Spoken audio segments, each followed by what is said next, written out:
Hello, how are you? Welcome.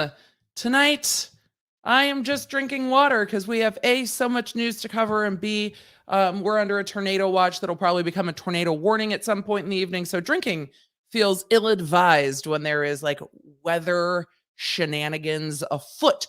So if all my alarms go off and I have to say, sorry, y'all, I gotta go, sometimes the weather just won't let you be great.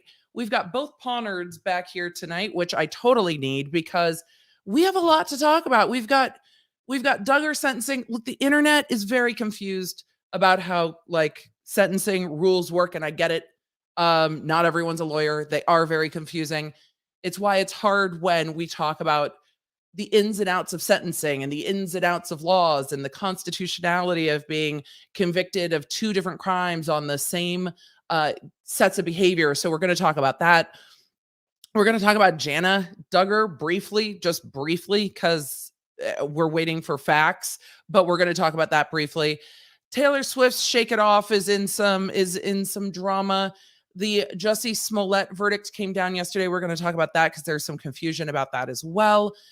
We have a lot. There's a new ruling with regard to Jen Shah, which surprises not me. I mean, when we read it, we're like, the judge isn't going to just dismiss your case, boo. It's an issue for voir dire. That's what we talked about. And it looks like that's what the judge has done. So we have so much to cover. And then to top it all off, there's 3 new minute orders from the Britney Spears conservatorship and a new motion from her dad we didn't go over much that we'll touch on just so we can point and laugh. I mean, let's be honest about what it is when it comes to Britney's father, when it comes to yeeted Spears. So that's what we're doing. I'm gonna roll the intro. Tell me where you're coming in from, and hopefully we're all just gonna stay safe of the weather here in the middle bits, and we're gonna roll. We're gonna just get into it. Don't forget to do the YouTubey things as always, and we've got so much to talk about tonight. Hey there. If we haven't met yet, I'm Emily D. Baker, the badass lawyer and everyone's favorite legal commentator. I'm the host of The Emily Show, and I break down the legal shit behind the news and pop culture stories we all want to talk about. I have been a licensed attorney for over 15 years, but this is not legal advice. I should warn you, I'm a big fan of the cursey words. This channel is where the law nerds unite to talk about facts, not fuckery. The watermelon whiskey, Karen, is so good, and I wish I was drinking whiskey tonight. I got to be honest. I've got a slight headache. It has been very, very, very busy the last few days. My brain is tired. You will see it. Even when I was streaming earlier today, I was on Eric Hunley's stream with a panel for a little bit, and my words and my mouth were like fighting with each other. I'm like blah blah blah words. So that's what kind of stream it's going to be tonight. I apologize. I might be talking a bit slower just to let my brain catch up with the rest of me because tired. Hello, Zuzana from Slovakia. 2 a.m. Can't sleep. Well, we will try to not be too loud. I will be loud. We've got lots to talk about, so it'll be loud. It'll be loud. At Disney World, Donna, enjoy Disney World. Cheers. Cheers. So a quick reminder for those of you that are new here, if this is your first live stream, go ahead and pop a 1 in the chat or down below if you're on the replay crew. Love you. You know we do. We'll timestamp it down below as the stream gets over. But if you are new here, we just have a few chat rules to keep this chat a amazing place on the internet where we can have considered conversation without the fuckery. And that's really what we're here for, is to have conversations about the facts. And then to go, sometimes I hate these facts and I wish they weren't so. And that is totally fair too. And then to answer questions. What I'm not here to do is to fact check other people who might not understand things or might have things blatantly wrong. I'm not here to argue with people about their feelings. I get it. And I can't make the laws be different than they are. I can just explain them the way they are and to do it to the best of my ability with the legal experience that I have. So that is what we are doing. We are going to start with this report from TMZ and now lots and lots of others about Jana Duggar being charged with endangering the welfare of a minor. Um, I will absolutely stay safe on. Look, my phone is on. If you hear it ringing or if the crazy alarms go off, then you will know. But yes, we are under a tornado watch here. And if that changes to hey, you should probably take shelter, then I'll go do that. I'll be monitoring Twitter. Like if we have to say, hey guys, you're the best, gotta go. We'll just do that if we have to do that. Sometimes you have to. But all my alerts are on, so I'm not really too worried about it. I just want to make sure one last thing. Yep, that my VPN is turned off because that's the one thing you need when you have weather on. You need your location to be accurate. And some of you all are under a blizzard watch. So we should just get into the weekly roundup because this is where I get to do like our little kind of quicker weekly roundup from what's going on. I think most of our show tonight is going to be a roundup without too many deep dives because so much has happened. So we're gonna round it up.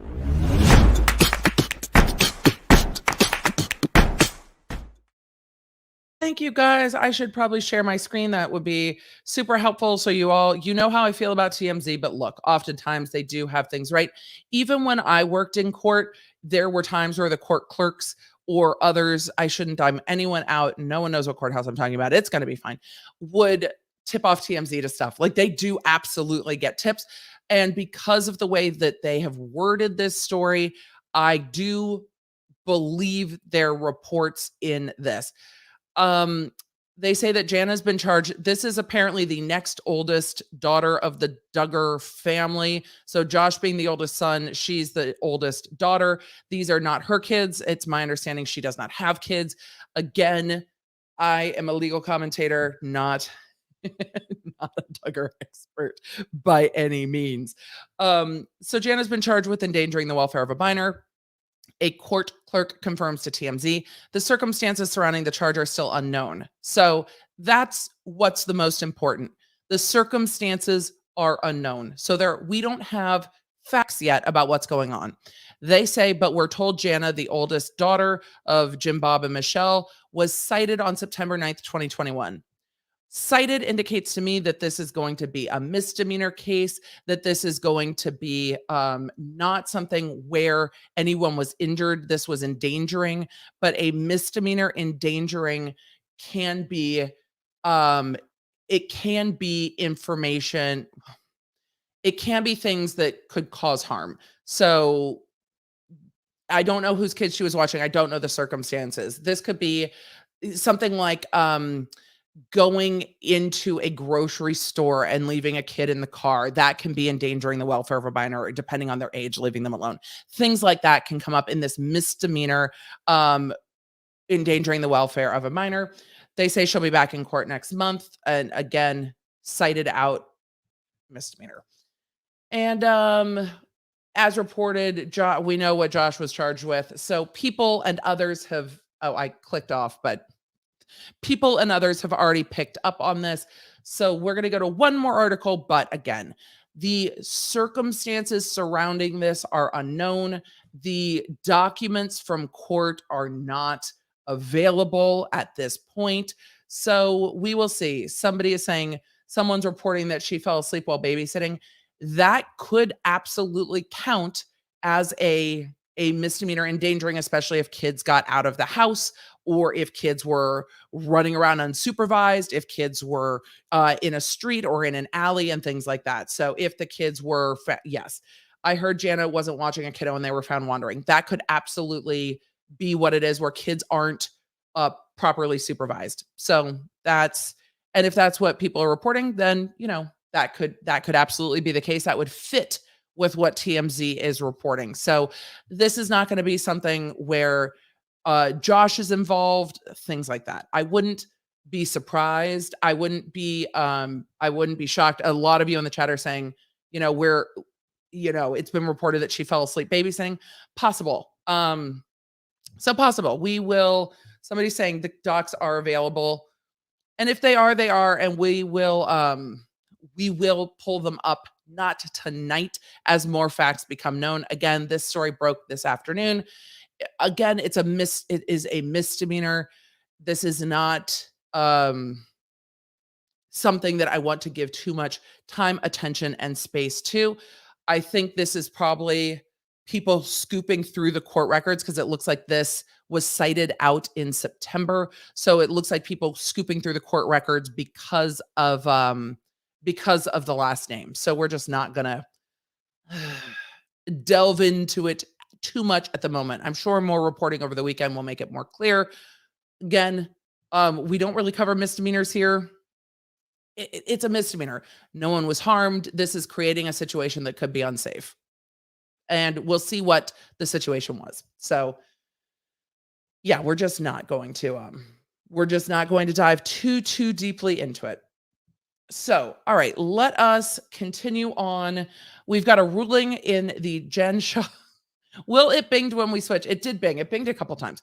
We will absolutely bing when we switch over to questions. I will. So, well, Cynthia, no, leaving a child in a car in the heat can be a felony endangering because it creates a very, very dangerous situation. So circumstances always matter. All right, let us get into Jen Shah. And again, when we talk, well, Jen Shah's not a hugely polarizing individual, but when we talk about polarizing individuals, we all try to keep it, keep it classy over here on the Law Nerds. Let us talk about Jen Shah. We're going to do a brief road so far. Jen Shah, housewife, Salt Lake City, was indicted on numerous counts, including a conspiracy to commit money laundering with regard to a telemarketing scheme, conspiracy to commit wire fraud for not wire fraud, money laundering for moving money around. So wire fraud, money laundering.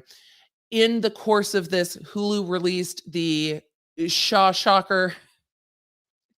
Sounds like an After Dark episode. The Shah Shocker Hulu documentary. Jen Shah's attorneys came to court and went, "This is outrageous. You cannot have people saying things on Hulu that are members of the Department of Homeland Security because they are supervisors that could be involved in this investigation, and it is outrageous. It is outrageous." And then the AUSAs came back in and were like, "Bro, it's okay. Just deep breath. We didn't violate any pretrial publicity rules.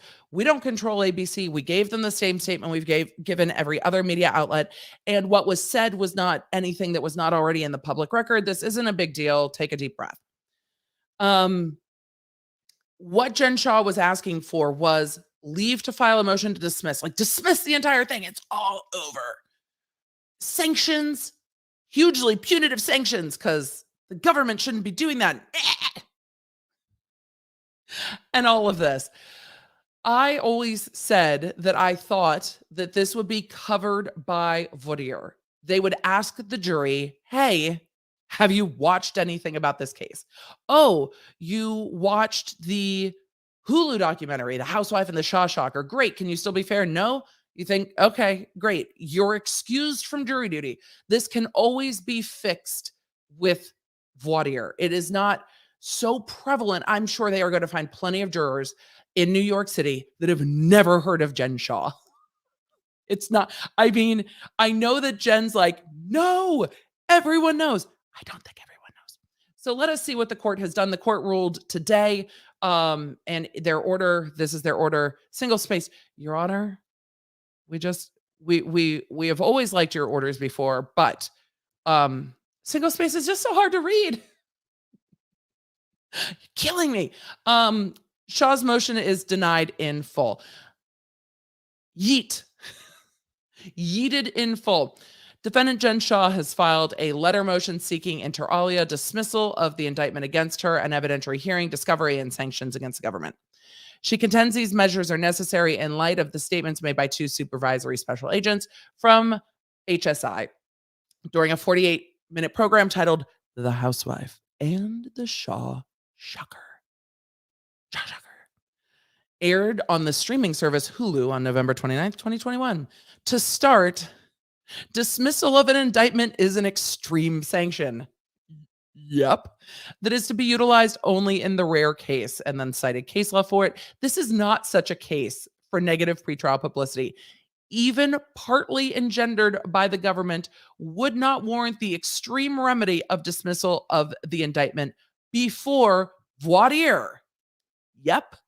Or if you have an accent, if you get down into parts of Texas, it's like we got us some voir dire. It's time for voir dire. Voir dire. Depends on where you are, on how that is pronounced, but voir dire. Moreover, dismissal is not appropriate unless errors prejudice the defendant who's already on a fucking TV show. Here, there has been no voir dire showing prejudice, nor a showing of prejudice. Indeed, there has been no evidence whatsoever proffered to suggest that Shah's right to a fair trial has been compromised or prejudiced in any respect. The agent's statements themselves are set forth in full on pages 2 and 3 of the government's responsive submission, which was so helpful. I was so thankful. I was like, oh, thank you for leaving it all out. Thank you.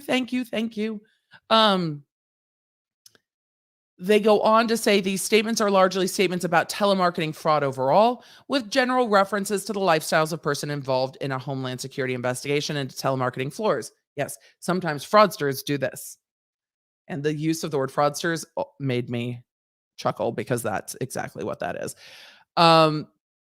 Those statements are largely statements about telemarketing in general, the lifestyles of those individuals in general, and appropriate voir dire of potential jurors will be able to determine if the jury pool has been tainted in any way by these and other statements made during The Housewife and the Shah Shocker. In sum, the statements of the HSI agents evidence no, quote, substantial likelihood that their dissemination will interfere with Shah's fair trial or otherwise prejudice the due administration of justice. Nonetheless, given the televised comments of the HSI agents as well as Shah's well-documented media appearances, all parties are reminded that the provisions of local...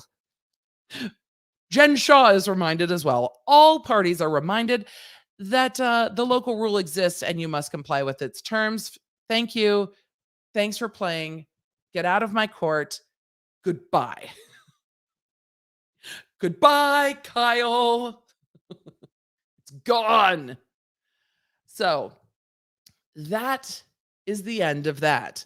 We will see this case continue towards trial. I can't imagine anything else will come up. I am not surprised that that is the court's ruling. We talked about it. We're like, well, the court might do something wonky, but this is really just ask the jurors. And if every single juror has seen it, then maybe it's time to bring another motion. I highly, highly doubt it. So that is the end of that. We're not going to see a motion to dismiss. The court is not going to allow that to play out any longer. It is just done. Yeet. Eat. All right. I'm trying to decide what we're going to go to next. I'm like, do we just finish up with the Duggar stuff? Do we do Taylor Swift and then do the two convictions together? I feel like maybe that's what we do.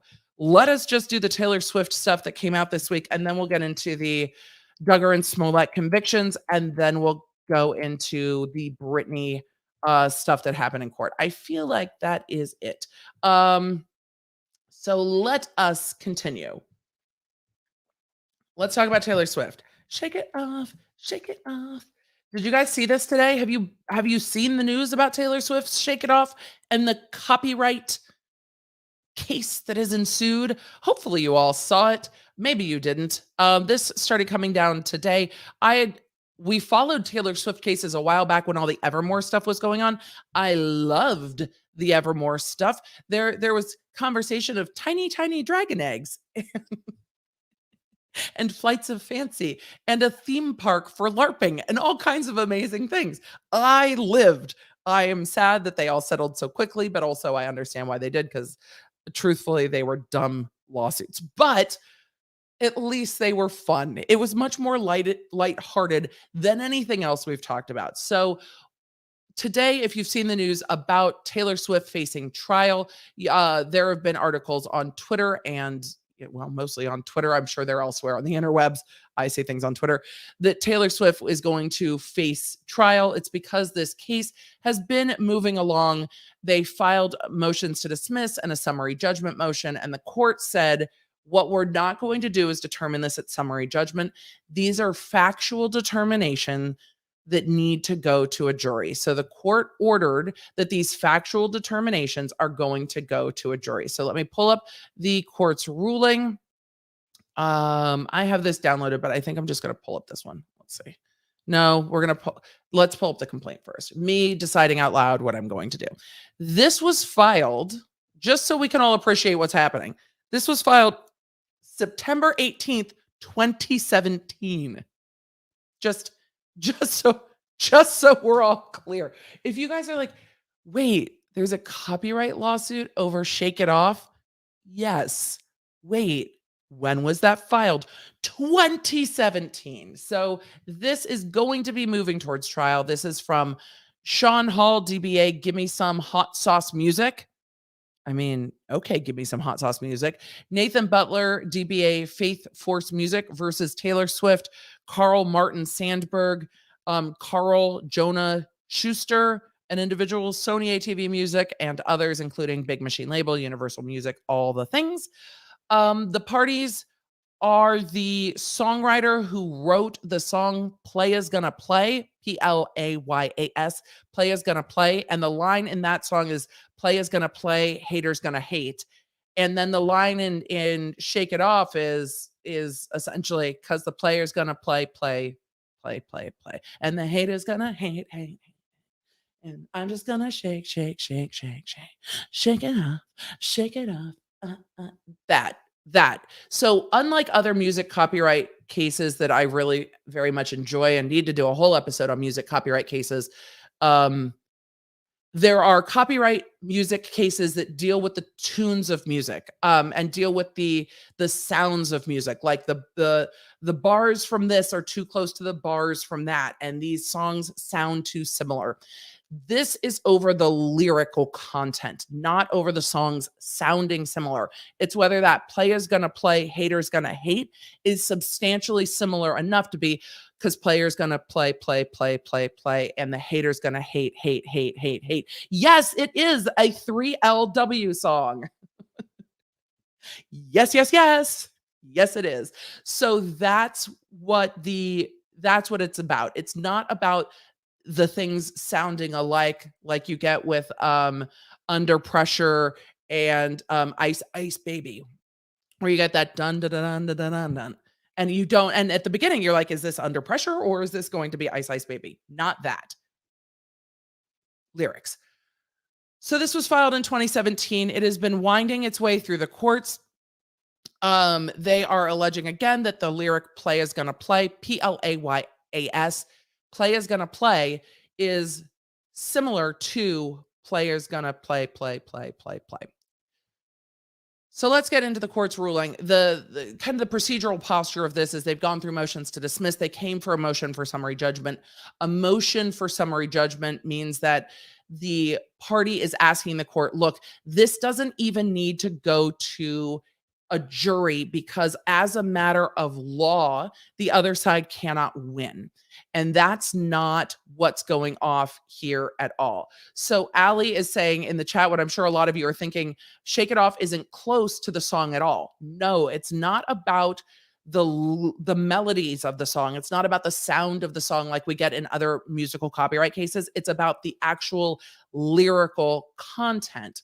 So Hall's arguing that the lyric, the written words, not the way it's sung, but the written words, because the player's gonna play, and the hater's gonna hate in the chorus is too similar to players they gonna play and haters they gonna hate. And so the judges determined that this is close enough to let a jury decide if players, Playas, gonna play is substantially similar to players, Players, gonna play, and if those are copyright infringement from Shake It Off to 3LW. So That is what this case is over. That is what this ruling was today. And we are just going to pull it up and go over a little bit of it because, again, it's 11 pages long and we're not going to go through all of it. But factual background. The court has previously summarized the background of this case in connection with defendant's motion. The following background is substantially the same and will be condensed. Thank you, Your Honor. Condensed is what we're looking for. Praise be. In 2001, plaintiffs co-authored a song called Playas Gonna Play. Defendant's statement of uncontroverted facts. The song Playas was released to the public as a single from the female group 3LW's album in May 2001. Playas became a hit following the release, including appearing on Billboard's Hot 100 chart for weeks, along with being on video countdowns on television channels such as TRL. Do we miss Total Request Live? Yes. TRL and MTV. In 2014, defendants co-authored the musical combinations entitled Shake It Off, which Swift performed and recorded before it was released to the public in August 2014. Shake, which is what they're calling Shake It Off in this case, debuted at number 1 on Billboard's Hot 100 chart, remained there for 50 weeks, and sold more than 9 million copies. A comparison of the lyrics at issue can be found below. Again, this is not about the songs sounding the same. This is about the lyrics. I don't think TRL is still a thing, but it was back when this song was released in 2001. So the original, the Playas song by 3LW's, the group, was released in 2001. Swift's was released in 2014. So Playas they gonna play, and haters they gonna hate, ballers they gonna ball, shot callers they gonna call. That ain't nothing to do with me and you. That's the way it is. And then Shake It Off, because the play is gonna play. And the hate is gonna hate. Baby, I'm just gonna shake. Shake it off. Shake it off. Shake it off. Shake it off. And while I am more familiar with Shake It Off, I listened to the other song today and it kind of slaps too. Totally different vibe. It's very like chill, all-female R&B early 2000s vibe, but we love it. Oh, we're continuing on. Crap. Heartbreaker's gonna break. And the faker's gonna fake. Baby, just gonna, yeah, you know the rest of the song. The suit arises by way of plaintiff's allegation that defendants have collectively infringed on plaintiff's musical composition copyright and Playas. The lyrics. Procedural background. Plaintiff filed their complaint before the court September 18th, 2017. Complaint alleges copyright infringement of the musical composition underlying the song and seeks a judicial determination that defendants have infringed on plaintiff's copyright, damages, payas, and attorney's fees. On January 3rd, 2018, defendants filed a motion to dismiss plaintiff's claim on the ground that the disputed lyrics lacked originality and lacked originality to enjoy copyright protection. So like your lyrics are so basic that it is part of the public commons. Like you can't copyright the word the. The is too common of a word. The is a word. It's just part of the atmosphere of speech. It cannot be copyrighted. It is not unique. It is not original. It is not an original work. So it is too, it's too basic, essentially, is the argument, which is also arguing that their lyrics are too basic, but whatever. You guys are in the, look, 3LW's was it. Wish the group wasn't trash behind the scenes though. See, there we go. Love. And I bet none of y'all knew this suit was going on because until today, neither did I. All right. So plaintiffs opposed the motion to dismiss and defendants replied. The court I told you today was going to be like that. The court heard oral arguments from the parties and subsequently granted the motion. The motion to dismiss. After declining the opportunity to amend their complaint, plaintiffs were disinclined to acquiesce to their request. Oh, interesting. Okay. So the court granted a dismissal saying that the lyrics were basic and didn't get copyright protection. So after declining the opportunity to amend their complaint, plaintiffs appealed the dismissal to the Ninth Circuit. Well, this is why it's all taken so long. They went up on appeal to the Ninth Circuit. The Ninth Circuit reversed the dismissal on the ground that the lyrics, as alleged in the complaint, plausibly alleged originality. It's plausible that playa, Playa, is original and not generic because it's not spelled Player. So but Taylor's song says players. Let us continue. You guys are going to distract me into singing. I cannot look at the chat because all I see is the first thing that caught my eye was, I wish I was a little bit taller. I wish I was a baller. I wish I had a girl. Is it a girl with the phone? I would call her. I wish I had a rabbit and a hat. Look at that. Anyways, I'm going to get distracted. Well, we talk about music before we get into the heavy, deep shit that is just waiting for us. Let us talk about music and reminisce about the glory that was the early days. So the Ninth Circuit said it's plausibly alleged with originality because it's playa, not player.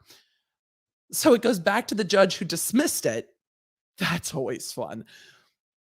Based on the Ninth Circuit memorandum and additional briefings, the court denied defendants' motion to dismiss, holding that plaintiffs had sufficiently alleged a protectable selection, an arrangement, or a sequence of creative expression. So the judge is like, okay, fine. If you tell me I have to do it, we're just going to do it, and I am so annoyed. After defendants filed their answer, the parties engaged in discovery and accumulated expert testimony pursuant to the court's respective scheduling orders. Defendants then filed this motion, which is the motion for summary judgment. Plaintiffs replied to the motion on August 23rd, 2021. Defendants replied September 13th.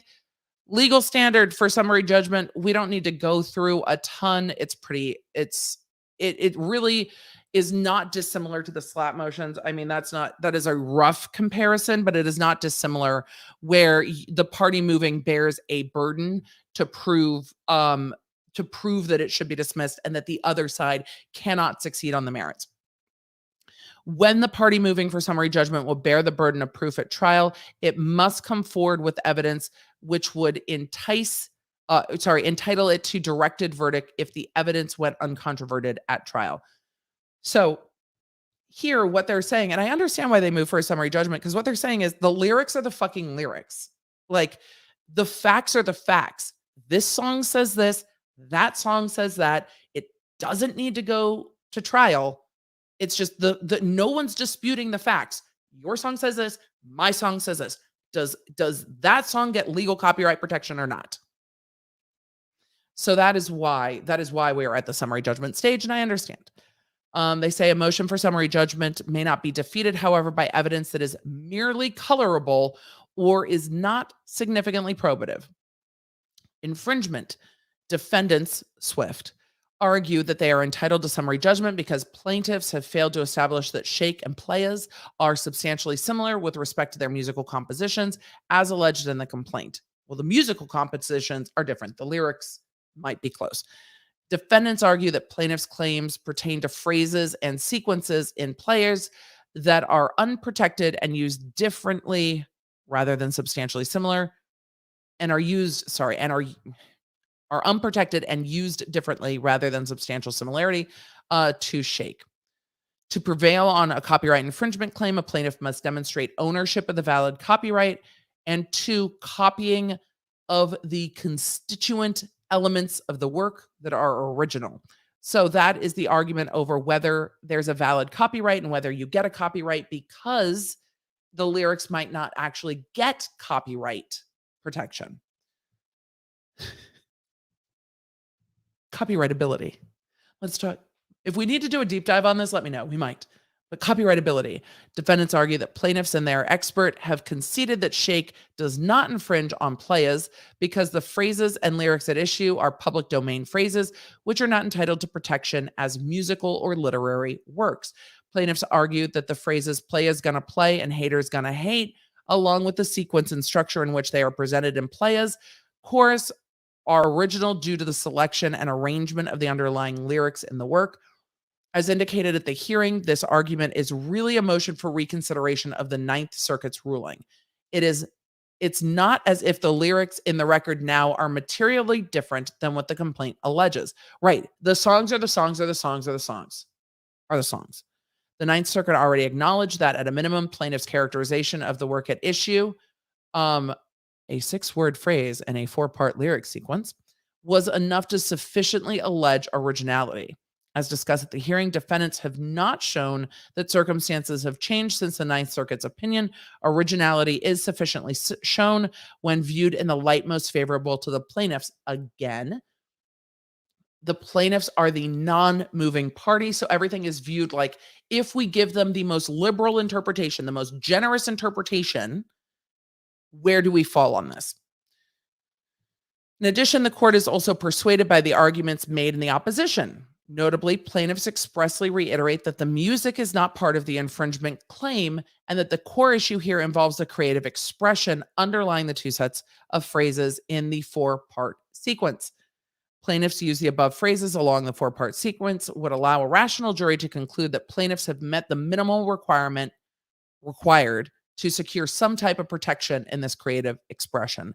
Plaintiffs are therefore entitled to at least some level of protection of the structure and arrangement of the phrases, the structure and arrangement being the words put together in that order.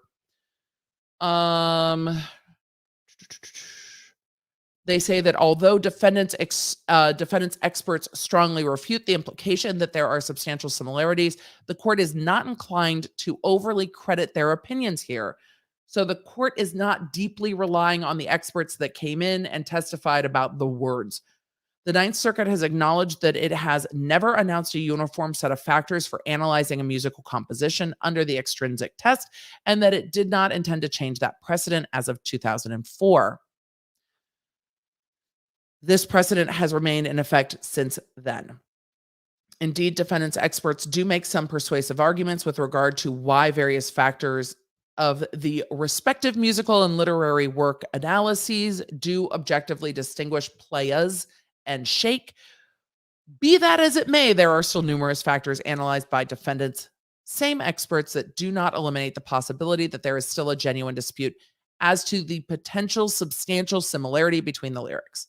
Lastly, the court is unpersuaded by defendants' contention that plaintiff's expert did not properly analyze the competing musical compositions. They went through the evidentiary objections and then said, while these objections may be cognizable at trial, they don't apply here. We instead focus on the admissibility of its contents, which is the songs. Accordingly, for the reasons outlined above, stated at hearing, the parties' objections are overruled. The motion is denied. It is so ordered. So this is going to go forward to trial. So a jury can decide if the lyrics at issue here are substantially the same. I should just put up a poll. This should be our court of public opinion. Is players they gonna play and haters they gonna hate substantially similar to because the player's gonna play, and the hater's gonna hate. Because that's what we're gonna have to do. And that's what the jury is going to have to decide. But it seems like the judge kind of begrudgingly said, look, the Ninth Circuit overruled me on this. I dismissed it originally. They say no. Therefore, this goes to a jury. Let a jury decide if they're substantially similar. I'm not going to yeet this out of court. This is just going to have to go through. The trial process. So that's what it is. In the underlying suit, it should be noted that they are saying that the infringing amount is about 20% of the lyrics in Swift's song, because the 20% of those lyrics make up the large portion of the chorus, and the large person in Shake It Off, the chorus is a large part of the song. So there you go. A jury's going to decide, and they're going to have to sit in a jury room in their heads and go, because the play is going to play. How's that sound? I don't know. It might be a good podcast episode where we play the two, but the court had already dismissed it. They got overruled by the Ninth Circuit, and they're not going to fight with the Ninth Circuit again. So they're not inclined to do it. They're like, look, it's fine. We're going to let a jury decide. And that's where you are. So that's Taylor Swift and the Shake It Off lawsuit from way back in 2017. We'll see what happens. Here's what this is over. If it's determined that it's copyright infringement, they're going to have to pay royalties, and that's what's going to happen. So this, I mean, at the end of the day, it will be money. And you know what? For all of Taylor Swift's annoyance with Big Machine, it would be kind of funny if it's like, fine, because Big Machine, Big Machine went under, and then Scooter Braun owns this now. So I think Scooter would have to pay. That's what I need to evaluate. If Shake It Off loses, who owns Shake It Off? And is it Scooter Braun that would have to pay? Because if it is, maybe we just stop, Tay-Tay. Maybe you but there's lots of people defending this because this isn't a lawsuit just against Taylor. This lawsuit is against Taylor and Sony Music and Big Machine label, even though they've gone under, and Universal Music Group.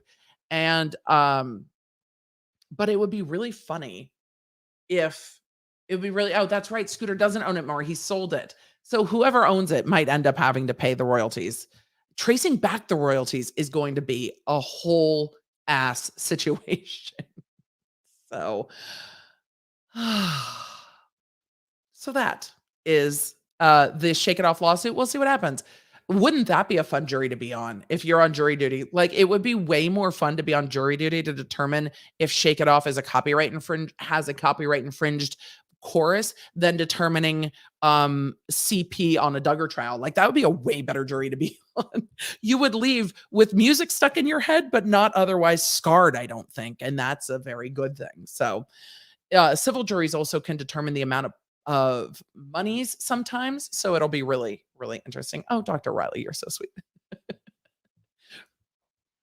I mean, we're hoping to get to 185. We're going to get to 200K by the end of the year. We're just putting it out to the universe. So we're just like, okay. So let us see. We are still not tornadoed. All right. Let us continue. It is that time of year. This, at least it was something light. It was just like, okay, let us do it. Do we talk about Smollett? I feel like we need to just do that next, and then we'll get into the Duggar stuff. And I'm going to just answer a few more questions that I've seen popped up about sentencing and about cases that are about counts that can't be consecutive, and about what that means when a count is stayed. And we're going to get into that in a minute. But let's talk about the Smollett verdict real quickly. I thought I had my document pulled up. I do not. We're professionals here. But I will say that Nate, the lawyer, put up a great breakdown of the charges on Twitter. He is another lawyer here on LawTube and has been covering this case quite a lot as well, and really did put up a great breakdown of what the 5 charges were. So I'm going to pull that up. We're going to share our work, just like in law school. Just like in law school. It's like, hey, can I borrow your chart? And that's exactly what's happening right here. Thank you, Nate. Very well done. So here is the chart that Nate put together to help explain what the different causes of conduct were here. I should probably swoop. Hold on. Let me reverse myself. We're going to stop, collaborate, and listen. I suspect something. Grab a hold of me lightly. Darn it, now Ice Ice Baby's stuck in my head, because when you talk about music copyright suits, how can Ice Ice Baby not be stuck in your head? Let's talk about Jussie Smollett. The Jussie Smollett trial just took place in Chicago. He was convicted yesterday. What day is it today? December 10th. So December 9th, of 5 of the 6 counts that he was charged with. This case has a substantial backstory. That the media, I think, made this case more polarizing than it is. I do have some personal thoughts about the case. I have some personal feelings about the case. My biggest concern with this case, as we get into the facts of it, is that it will give those that don't believe that there are hate crimes and don't believe that there are crimes that are racially motivated or motivated by sexual orientation or sexual identity, that the people who already disbelieve that happens are going to look at this case and be like, see, this kind of shit doesn't happen, which is not the takeaway here and is not the case. Hate crimes are very real. Hate crimes are on the rise. Hate crimes are a problem. Hate crimes are a problem. Crimes motivated by race, by sexual orientation, by identity. All of those things are a problem. So I don't love that this will polarize and give people who want to play down that this is a problem fuel to play down that this is a problem. I also don't want to see victims of crimes be afraid to come forward because people will use something like this to say, see, people make shit up. Yes, people make shit up. It can happen. It is not the majority of the time. It is not the majority cases. And that is, I hope, the takeaway, that hate crimes are real. So, also, making false police reports is bad. So I hope that the takeaway here is that you cannot make false police reports, but also these crimes are very real crimes. It just was found that it was not real in this case. That the crime Jussie Smollett reported to police was staged by him. He paid two brothers, the Osendaro brothers, who he knew through his show, or the show that he was on, Empire, and that the jury found that he did in fact stage this with them. The facts of this case very often didn't, from the beginning, for me, did not make a ton of sense, given the coldness of the evening, the fact that people weren't out, the way that it was retold, but also the crimes were horrifying, and what he relayed was horrifying. And I think that's why Chicago PD spent over 3,000 man hours to try to solve it.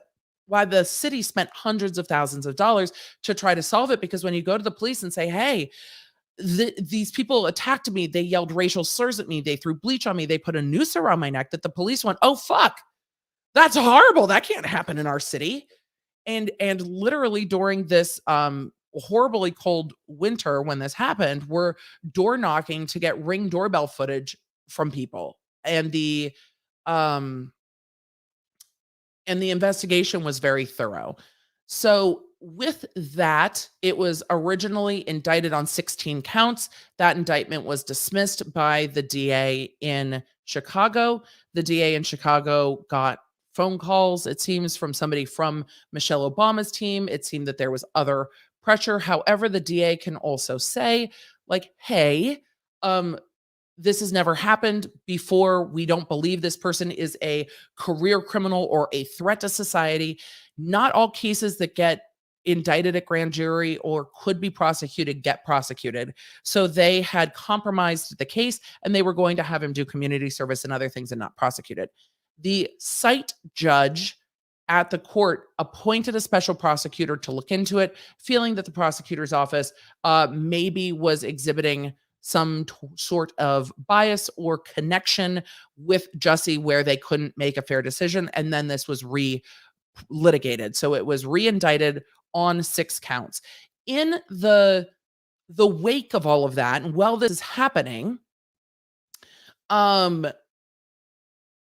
Jussie was sued by the city of Chicago, and the city of Chicago is suing him for the false police reports for the money the investigation cost. And the Osendaro brothers sued Jussie's original lawyer, Mark Garagos, for defamation. Now, part of that case was dismissed, part of it lives on. So there's these other suits going on in the atmosphere with this one. So this case has spokes. Every lawyer that spoke yesterday after this verdict came down had something to say about the media and the sensationalism of this. And I think it's fair that some media did very much lean into this and sensationalize it. That when some reporters and others brought up questions about the facts, that they were screamed down. And there's a balance to that I think is hard when things don't make sense, but you want to believe someone who says they've been a victim of such a horrific crime. There is a balance there. And the lawyer for the Osendaro brothers said, they're going to have to talk. They're going to have to find forgiveness. They still have things they need to do. One of the Osendaro brothers spoke and said, I'm sorry, I left my Nigerian accent at home. I want to wish my brother good luck on the fight. And it just made me feel that he's been watching Nate the lawyer's coverage, because Nate the lawyer has definitely been talking about whether or not they had accents. And he when he spoke to the cameras, that was the first thing he said was, "I'm sorry, I left my Nigerian accent at home tonight." And I was like, are these two things connected, or am I making that connect in my brain? So there's a lot here. The defense attorney said that this was a split verdict and that the verdict didn't make sense together. Um, and the reason they said that is because there were 5 counts he was convicted on and 1 count he wasn't. I disagree with that assessment. The defense attorneys, of course, are going to appeal. It is their right to do so. Appeals, you can't appeal when you're acquitted, but you can appeal when you're convicted, and most people choose to do so. So these first 5 crimes are related to the immediate reporting of the incident. So these are from that immediate time frame after this happened. That who he made these statements to, that he said he was a victim of a hate crime, victim of a battery, to one officer, that he said he was a victim of a hate crime, victim of a battery, to a detective, and then he said he was a victim of a separate battery to that detective. So those statements of facts. Now, the last one was an interview. You can see, as Nate put together a great chart, from February 15th. So, 14 days or whatever after, 15, 16 days after the original reporting and the original incident, saying that he was the victim of an aggravated battery. The aggravated battery being that somebody was wearing a mask or wasn't wearing a mask, and the jury didn't find that he was changing his story. It seems to me, that's my guess at what they found. Or they just didn't believe that was that whatever the change was there was significant or misleading, that he lied about being the victim of an aggravated battery. And that quirk of what the aggravated battery is what they said, you know what, we find that he's not guilty here. But because there are 2 different dates of events, I don't think this is a verdict where it's like, well, if you found him guilty here and not guilty here, the verdict cannot stand, because it doesn't make sense together. I think they said on this first day, we find that there was lies. And on the second one, we don't find that whatever the quirk was to that charge was misleading, or that they didn't find it was proved beyond a reasonable doubt. It doesn't mean they didn't find it didn't happen. So I don't think this is a verdict that's at odds, and I don't think it'll get appealed for that reason. There can be appeals when a verdict doesn't make sense, when it's like guilty but not guilty on some things, and those 2 things can't square together. You can have problems with verdicts there. So with that, he has been convicted on 5 of 6 charges. The sentencing was put over. They will appeal. It will very much strengthen the civil case against him by the city, saying, look, we're saying you lied about this and cost us all this money in investigation, and we're going after you for the money. I think that will probably be the biggest punishment he receives. When we talk about time in custody, will he get some time in custody? Before the trial, I would have said unlikely, even if he's convicted. Now it is my belief, based on him getting on the stand and testifying, if the judge feels that he lied during his testimony, I could see the judge giving him some custody time. Do I think it will be a lot? No. Do I think it will be 6 months or less? Yes. Mostly custody time is it's supposed to be a deterrent. And do we think that Jussie Smollett is going to stage or falsely report crimes in the future? No. Do I think that Jussie Smollett is a threat to the community at large? No. Do we think that this is someone who's going to threaten the safety of those around them? No. Do I think that this could be someone who got up onto the stand and lied to the judge? Yeah. Yeah, could be, based on this jury's verdict. And that is something that the judge can choose to give him time for. Would the judge or would the prosecutor's office choose to then go after him for perjury for the testimony on the stand during the trial wherein he was found guilty? I don't know. Could they? Maybe. But if he's sentenced to time, it's unlikely that they will spend the additional money to continue to go after him. I would be surprised if they did. So I think he will get a small amount of custody time and probation. I think the bigger part of this is going to be financial and restitution to the city, and restitution for paying the city back for the investigation with, terms of probation, which would probably include things like maybe counseling. Counseling's very common, and especially this felony is like the lowest level felony before you get to a misdemeanor.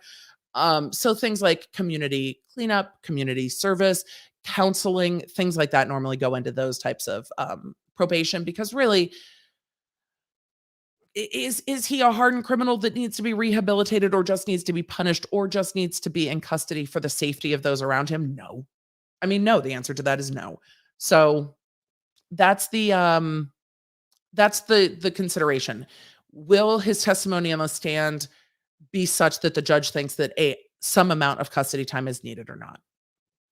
Maybe. And maybe. It just depends on how the judge felt about his testimony.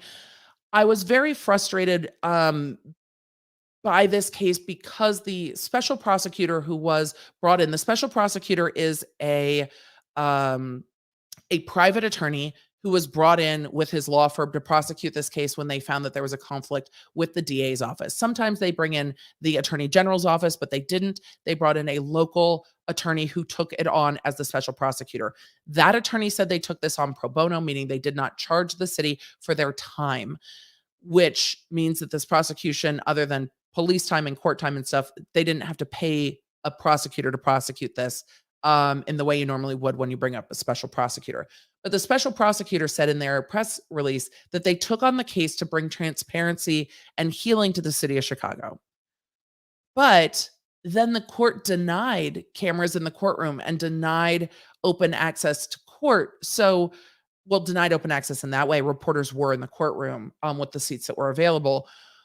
But if you want to bring healing, and if you want to bring light to this, because it seems that those in Chicago felt that this was somebody who was famous getting away with something that they shouldn't have, don't you just open up the courtroom and really allow us to see it?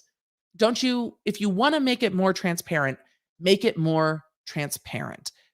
That was my biggest frustration. Okay, so this is a trial to bring transparency to process. Okay, then bring transparency. But I think that, especially with COVID, we have so many technological resources in the courts now where bringing cameras into the court is not hard. And I think it does bring more understanding of our system. For those of you that are watching trials and are now seeing them for the first time, I'm hoping that it brings understanding of how the system works, because there's able to be discussion of it. We can look at what a judge rules and say, this is what they ruled, and know it's what they ruled because we watched it with our own eyes. We watched the tone. We saw the tone of the lawyers.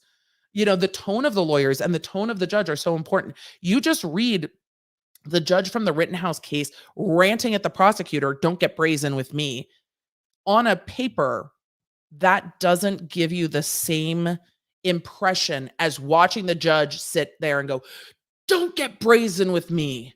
It's very different, and it's very and you can't get all of that from a transcript. Like, you don't get a sense of it. And when earlier this week we had Joe from Good Logic on the channel. He's been sitting in and watching the Maxwell case, and he described this too. He's like, "Look, you can't get from a transcript what I watched and heard from this witness, because somebody saying no on a transcript is different than somebody screaming in court, 'No!' Somebody crying and saying no, somebody saying no. It's all different, but you don't know the way things went down just by reading the words on the page. The words on the page don't give you all of it, right? So that is my kind of rant about the fact that they wanted this prosecution to bring transparency, and then it was a closed courtroom and there wasn't a ton of transparency. So I hope that this case will not be used by those that want to deny that harm happens. And I hope that it will bring light on the fact that hate crimes are very real and horrific, and reporting fake crimes is itself a crime, and that's not okay either. So that is my hope. That is absolutely my hope with this. All right, I feel like we've well and thoroughly covered it. When we get to Q&A, if you have more questions about it, we will see. I don't think he will get a ton of time. I think it will be small. So yep, that is that. All right. We're gonna one more time, we're gonna talk about Josh Duggar, and then I hope until the sentencing. Well, let me we've swooped. Josh Duggar was also convicted. It is so recent. That happened yesterday as well. I feel like I've lived 1,000 years since yesterday. There's a lot of information, and I have had a chance to watch the prosecutor's video statement. I have had a chance to go back for myself through the actual code of the law and answer some of the questions that I see continuing to pop up on social media. Josh Duggar, as we know, and I went through this very thoroughly yesterday. I'm not going to go through it too thoroughly today. I'm also not here to fact check. This is a very polarizing case, but I just want to make sure we understand some of the basic misconceptions I've seen on the internet and that I've been asked about a lot because I think understanding is important. Josh Duggar was charged with 2 counts: receiving the things. We are thoroughly demonetized from yesterday, so we're going to try to downplay it today. Receiving the things and having the things. Receiving the things is a more serious crime. Having the things is a lesser included crime to receiving the things. So the receiving the things and the having the things is 2 different code sections, 2 different crimes for the same behavior. So he's charged for the same behavior. You cannot be convicted of multiple crimes for the same behavior and be sentenced for them together. They are a lesser included of themselves. So you will often have prosecutors charge things in different ways, because if a jury finds facts A, B, and C, but not fact D, then it might be the lesser included and not the greater. But you cannot be sentenced to them together because they are for the same course of behavior. So you can never add count 1 and count 2 to get to more than that. It's never that count 1 carries 20, count 2 carries 20, 20 plus 20 equals 40. Math is math. Math is math. But when it comes to federal sentencing laws, lesser includeds can't be sentenced. So you can either get count 1 or you can get sentenced on count 2. Because it's a lesser included, the court is going to stay the conviction because they are saying you cannot be convicted on both legally. It's the same behavior. So the conviction will be stayed. If something happens to count 1 on appeal, I'm sure there will be an appeal. I don't think the appeal will go very far. But if something happens on appeal, then you can reinstate the conviction on count 2 and then be sentenced on count 2. So with that, the minimum, the least, the lowest amount the judge can sentence him to is 5. The maximum the judge can sentence him to is 20. There are sentencing range guidelines in between there. The judge can choose to go 5, 6, and any number up to 20. The reason I don't think we will get into the higher numbers is because when you look at this case, take who it is out of it, but you have to think like a judge and a lawyer, which is hard if you've never worked in criminal law. There are a lot of things the judge sees. There are a lot of cases like this with first-time offenders where you are dealing with gigabits and sometimes hundreds of gigabits of this material. This case was over 2 days and only had a few image sets. Now, for people who are normal humans, 1 image is way too fucking much. Go to prison. Oh my God. But when you are dealing in this realm of crimes, you get people with thousands and thousands and thousands of images. So in the scale of how the judge is going to look at this amount of images is not at the top end of the worst. Some of these images are the worst, but this is not at the top end of how many images people have. With that, there is also no prior conduct that the judge can consider for a sentencing enhancement, meaning adding more time above the 20 or even bumping the time up, because they aren't convictions. They are old. And not only that, but they are not I said they're not convictions and they are old, but also he was a he was a minor at the time. So with all of that, it was my estimation that we can get to, that 8 to 12 year range. The judge can go higher, the judge can go lower. The judge can't go lower than 5, and the judge can't go higher than 20. So it's going to be somewhere in those range, and we will see what the judge does. Could the judge give him 19 years and be like, 19 years and counting, my good sir? He could.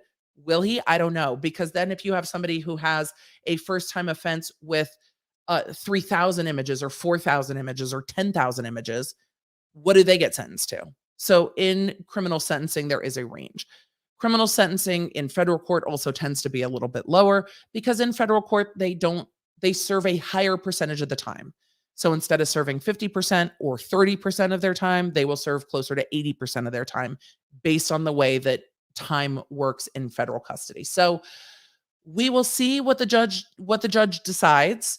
And with that, we will see the sentencing documents, and I will cover those when they come out. The prosecution is going to file a sentencing document. The defense will file a sentencing document. Witnesses can come to the sentencing hearing, and the prosecution will argue for a sentence. The judge will argue, or the defense will argue for a sentence, and then the judge will generally take it under consideration and issue a sentencing memo with the amount of time that they're going to give. Though the judge could be ready to do that at the day of and give a sentence the day of. Could happen. So we will see. And we will see what the judge decides. I will be interested to see what the government asks for in their sentencing memo. And I will be interested to see what the defense argues to depart downward. My guess is that the defense is going to say, look, he's an upstanding member. Look, I am trying to put my head in the head of a defense attorney that is going to say the things that I'm trying. They're going to say he has a lot of children. They are going to say that he is an upstanding member of the community and owned a business. They're going to say that he has no prior convictions. They're going to have to say these things with a straight face. They are going to say that he has never been accused of this type of a crime before, because the other types of a crime, he was a minor, and that shouldn't be considered. And the prosecution is going to say, you've heard evidence that he has had hands-on offenses, that even though this is his first time that he's been caught, that we've heard of these other acts, and that the fact that he has so many kids makes this very, very concerning. And that therefore he should be sentenced to more time because this is going to happen. I've also gotten a lot of questions about the plea deal. I wanted to, let me see, I should just pull that up. I wanted to talk about where that came from really quickly, because we normally don't know what the government offers in a plea deal. So I've gone over this ages ago. But I want to pull up, let me find it real quick. I want to pull up the actual document that this is from, where this information came from, because it came from a court filing that then had an email attached, and it came from the body of that email. So people are like, no, he was offered 10 years. He was offered 10 years. Well, kind of. So we're going to go to that email that's attached to, this is Docket 39, the defendant's motion to dismiss the indictment for violation of the appointments clause. We had so much fun talking about the appointments clause in this case. It was such a, no, damn it, that's the wrong one. It's not in that one. I thought it was in that one. I'm like, where are the emails? Let me get back to the other one. It was in here. Come on, document. Which one was it? No, the government's response. The government's response. There we go. Yes, this is the right one, with the 212 pages of this response. So let us see. And you guys are asking about the age of the kids. The age of the kids in the videos played into the charge in count 2. Count 2 has the receipt count or the possession count has different subsections based on the fact that there are children under the age of 12. And that's where that comes in, because it's based on the other count. He's not going to be sentenced on that count. Let me find this. Let me find this email. It's Government Exhibit 3. I'm not going to make you watch me scroll. I'm going to keep talking while I scroll. So it is the age of the children is not a departure in this. It is the consideration factor for count 2. So count 2 is possessing the thing and then possessing the thing with the age of the children. So there are 2 different subsections of that code, and it's to make it fall under that subsection of that code. All right, here's the emails. So this is where this comes from, just so we all can talk about the facts on the same page. This email is from the AUSA to the defense attorneys.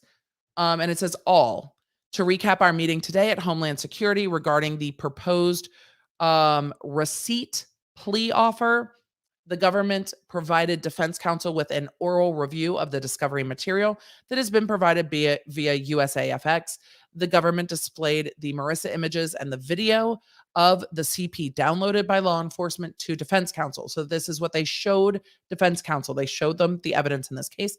The government offered a review of all of the CP images discovered during the forensic process, but that offer was declined. The defense attorneys are like, no, we don't want to see, we're good. During the meeting, defense counsel inquired about the law enforcement agency that did the initial CP downloads, and the attorney for the government stated that it was Little Rock Police. There was also an inquiry from the defense about the procedure the case will follow if there is not a plea to an information, which means a specific plea. And the government indicated it would follow the normal course of any CP case.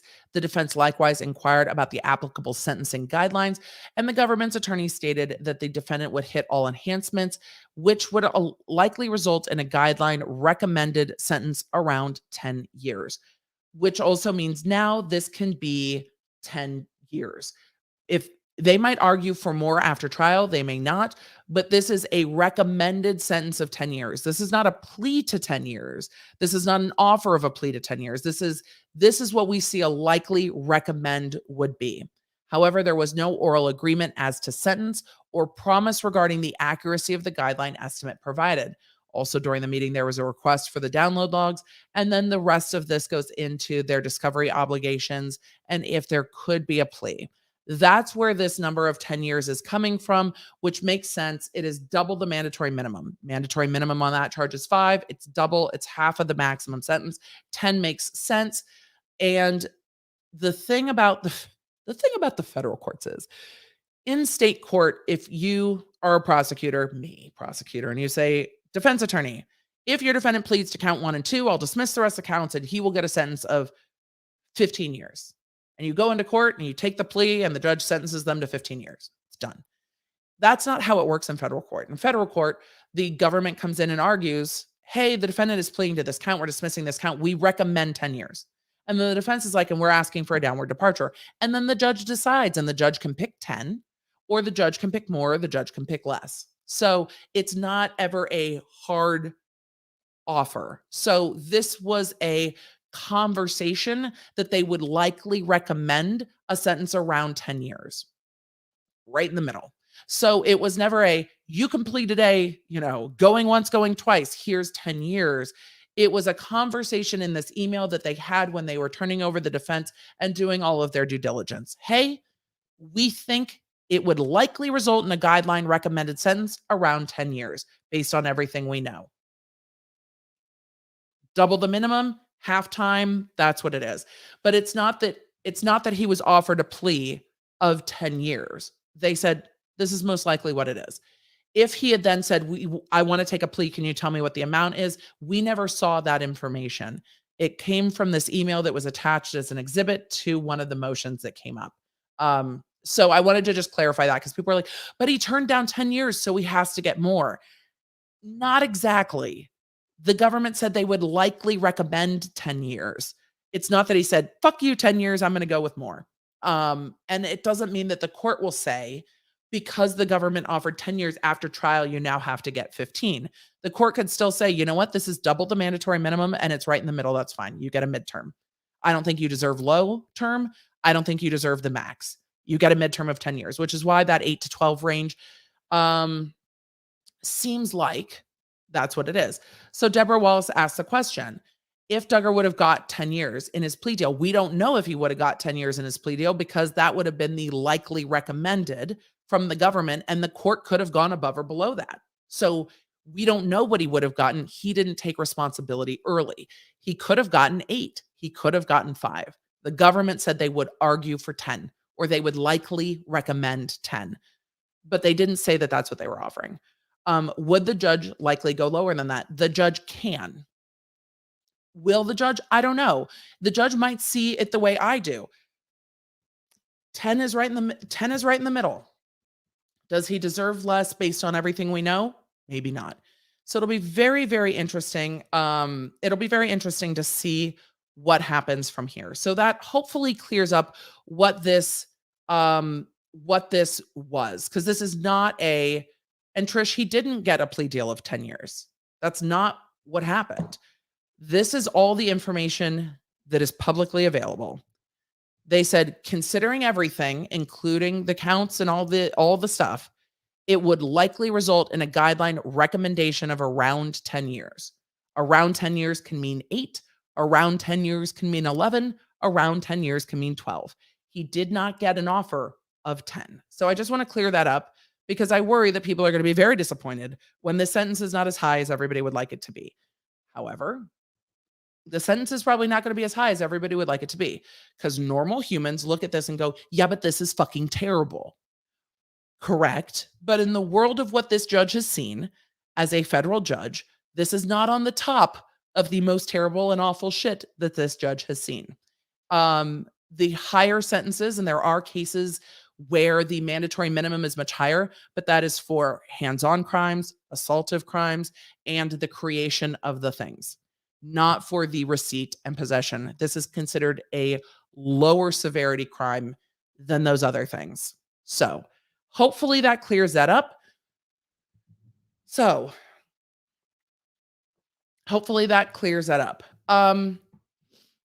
Feedback on reports that say the judge, I mean, I don't have feedback on the reports. The judge isn't going to take that into consideration. They're a judge. So the judge might be, I mean, we saw the judge getting kind of snappy and believing that Jim Bob Duggar lied. I mean, that the judge found Jim Bob Duggar not credible when he testified, but it would be completely improper for the judge to hold that against Josh Duggar. Josh didn't testify. Josh didn't get on the stand and lie. Josh exercised his right to a trial. You can't hold that against a defendant, which is why there generally aren't hard and fast sentencing guidelines where if somebody doesn't take a plea, their sentence goes up, because they have a right to exercise their right to a fair trial. And it's somehow unjust to say, well, if you don't plea now, your sentence goes up because you went to trial. So fuck you. You have a right to a trial. You have a right to make the government prove it. And that's fair to expect the government to do their job if they're going to take away somebody's liberty. So there's that. Yeah. I think we described that in a way that will just hopefully not. Sarah said, my friend wants to know where you got your earrings as we discuss how awful Josh is. All the welcome to discuss how awful Josh is. There was definitely a smug face in that mugshot. And some say, he might've been in shock. I don't know if I can give him the benefit of the doubt personally, but it's a fair comment that he might've just been in shock because he really didn't think he was going to get sentenced. They are Kendra Scott. So that is what they are, Kendra Scott. I have them in multiple colors. I love them. We talked about them on our members only live stream last night. 19 years would be poetic. I know. I just, again, if the judge on 6, look, I'm trying not to be dark and drag you all into the dark with me, but in criminal work, these cases are not the worst cases that you see. They aren't. And that's horrible. But if you are not the creator, this is not the worst stuff that this judge sees. So for someone who does not have the most images, for someone who might have been at the beginning, and that's speculation, might have been at the beginning of exploring this very dark side of the internet, it is not the most horrific case this judge is going to see. So if you sentence someone on a first-time offense with not all of the images in the world, not thousands and thousands and thousands, someone who's not creating this, if you sentence them to 20 years, what happens with the person who has 100 gigabytes of these images? then what do you sentence them to? So there has to be judicial rationale in that, where punishment is meted out in a fair way. So I think middle of the road is fair here. I really do. Even though I fucking hate this case, I hate the smugness, I hate the way the earlier stuff was handled by his family. I hate all of it. But he can't be punished for the fact that his parents didn't protect his sisters. He can't be and shouldn't be. It's not legal. But even if, just remember, even if he had been reported to the police and convicted as a minor, he was a juvenile then, and that charge would not count to enhance this charge because he would have been a minor, which is sometimes what goes into prosecutorial decisions to charge people as adults. Because if you charge people as an adult, then you can use that prior charge to enhance charges. And there are people definitely who argue that the way that priors are used disproportionately affect people of color and people who are lower socioeconomic status, because they can't hire the attorneys to prevent the convictions early on. So by the time they are adults, their sentences can be staggeringly high because they're adding all these prior convictions. So there is a lot here to consider in the grand scheme of the criminal justice system, keeping this fair. I think in the middle is what we're going to see. I would be, if I am wrong, I would be happily wrong. If this judge is like, fuck you, 19 years, I'm happy to be wrong. I don't think that's a bad thing. I just think realistically, we're looking in the middle, and I won't be surprised if we see something in the middle. So, so that's what it is. I think there's a lot of confusion because these two counts are not able to be sentenced together, because lesser included and like constitutionally lesser included are very confusing. So that it's sad. This case is sad. It makes me sad. I have so many questions. I have questions about, the safety of his family, the safety of his kids, being around his kids. I have all of those questions too. But here's the facts of this case. This all happened offsite at work. This was not being done, that we know, on this trial. These things were not being downloaded at home. That's not the IP address they had. These things weren't around the kids. That's not the facts that we have. This was done remotely at work. This was done by him. There doesn't seem to be anything that swoops in anything else with that. And that's all going to come into consideration. So those are just the facts. And the federal rules are such that without a prior, this doesn't go up. If you think those rules suck, vote for other people. That is always the end. The legislators in our system legislate and make the laws. If you wish that this judge could sentence him to more time, then the laws need to change, because he can only be sentenced in that range to 5 to 20. And that is it. Okay. Are they both tucked in there? Yes. They are like kitten cuddled together. And George is just laying on top of Fred back there. We definitely need a good kitten cuddle this evening. Can we move on and talk about Britney? Are we ready? I'm just like, whoo, let's move on. And then we'll get to questions. I want to go over the 3 rulings that came from Britney. I hope that we covered this so that there's understanding. Even if there's frustration about the way that it is, you're welcome to be frustrated and be like, this sucks. I want him to go to prison forever. Totally a fair feeling. I just want you to also know that's not going to happen, because we're law nerds. And we talk about the facts, even when we fucking hate the facts, because they're the facts, and we need to know the difference between talking about the facts and hating the facts. We can do both. We are complex intellectual creatures, and 2 things can be true at once. So morality, legality, not always the same. And the system really does balance things. And that is why you see Lady Justice. Where is she? I need to move her back down there. Lady Justice has a blindfold on. It is how it is supposed to be. Justice is supposed to be blind, and the law is supposed to be meted out. Are they just licking each other back there? Yes. They are very, very cuddly. Let's talk about Britney being a free woman. I'm really happy with this minute order that we are going to share, and I am very excited to read the things on this minute order, so we can all just take a moment and go, yay, and then go to questions. Let's talk about Britney.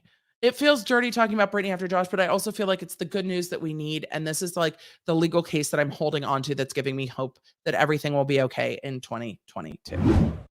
Like Britney being a free woman in 2022 is literally what's pulling me through the end of the year right now. That is just the facts. Well, also whiskey, but that and my cats. But that is really the truth. So there are 3-minute orders that we are going to be talking about, one being much more significant than the other. Let us do a brief road so far. Britney got her freedom in court. The conservatorship has been terminated. The motion to terminate the conservatorship that was granted was written by JP. Look, if we can call like Jim Bob, can we just call James P. Spears JP? Like we got JP and JB and we both understand that these are dads we don't want and we're glad we don't have. Dad, if you're watching, I love you so much. You were the best. Thank you.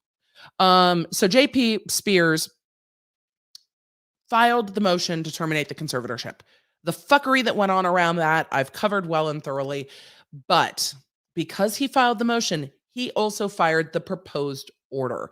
The courts don't always write their own orders. They will often ask for the judge. The judge will often ask for the attorneys to file the proposed order. Jim Bob Spears. James P. Yeeted Spears, thank you. James P. Yeeted Spears filed that motion. And in that motion, there were a lot of objections and there was a lot of objectionable stuff. Those are in the Britney Spears playlist. We went through the objections. James responded to the objections. We're going to go to the end and then we are going to go back to his motion. But they objected to him and going, you are literally not in control here. There are things we believe that you put in this proposed order that are false and misleading and shitty and you suck. I don't like it at all. So Yeeted Spears. So this came to court on the 8th. There are more court hearings that are going to happen in January regarding the winding up of this estate. It doesn't mean that Britney's not free. Britney is free, but there is still procedural stuff that needs to happen. So let's do this minute order first and then like celebrate and then go backwards. All right. This is from December 8th. It's been a busy week. Petition substitute judgment filed on November 12th, 2021 by John Zabel. These are the attorney appearances. Gerald Cohen via Court Connect, Yeeted Spears by Court Connect, Zabel via Court Connect. That means they called in. Maria Mondia via Court Connect, Alex Weingarten in court, Yasha Bronstein in Court Connect, Justin Gold in court, Rosengart in court, Lisa McCurdy in court, and Alec Alder on Court Connect. Notice who we're not seeing. Yeah, Viv. Viv's not appearing because Viv no longer represents Yeeted Spears. So these are Spears' attorneys. These are the attorneys for Zabel, etc. The matter is called for hearing. The court takes testimony. The court orders the parties to meet and confer regarding the proposed order to terminate the conservatorship. Adults, get together and write one that you all agree on and bring it back to me. I don't want stop bitching. Children, figure it out. Bring me an order and I will sign it. The court further finds and orders that Britney Jean Spears has the ability to execute documents in transacting business on her own behalf, and that any previous order entered by this court regarding restricting her ability to sign estate plan documents is revoked. No! No!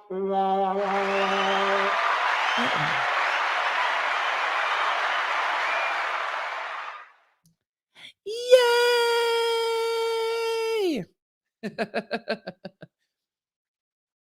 Eventually I keep forgetting to label these, but eventually we'll get it. So Missy said, and I'm going to just, it caught my eye because from Facebook, hello, Facebook. Missy said, even though we like watching Emily on the Facebook side, stop by YouTube and subscribe to the page. We need to hit 200K by the end of the year, please. And thank you.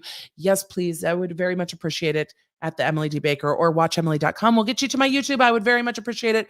We are trying to bing, bing, bing, bing, bing. And I'm going to keep getting the things wrong. But Britney is able to sign and execute her own estate documents. Why did this matter?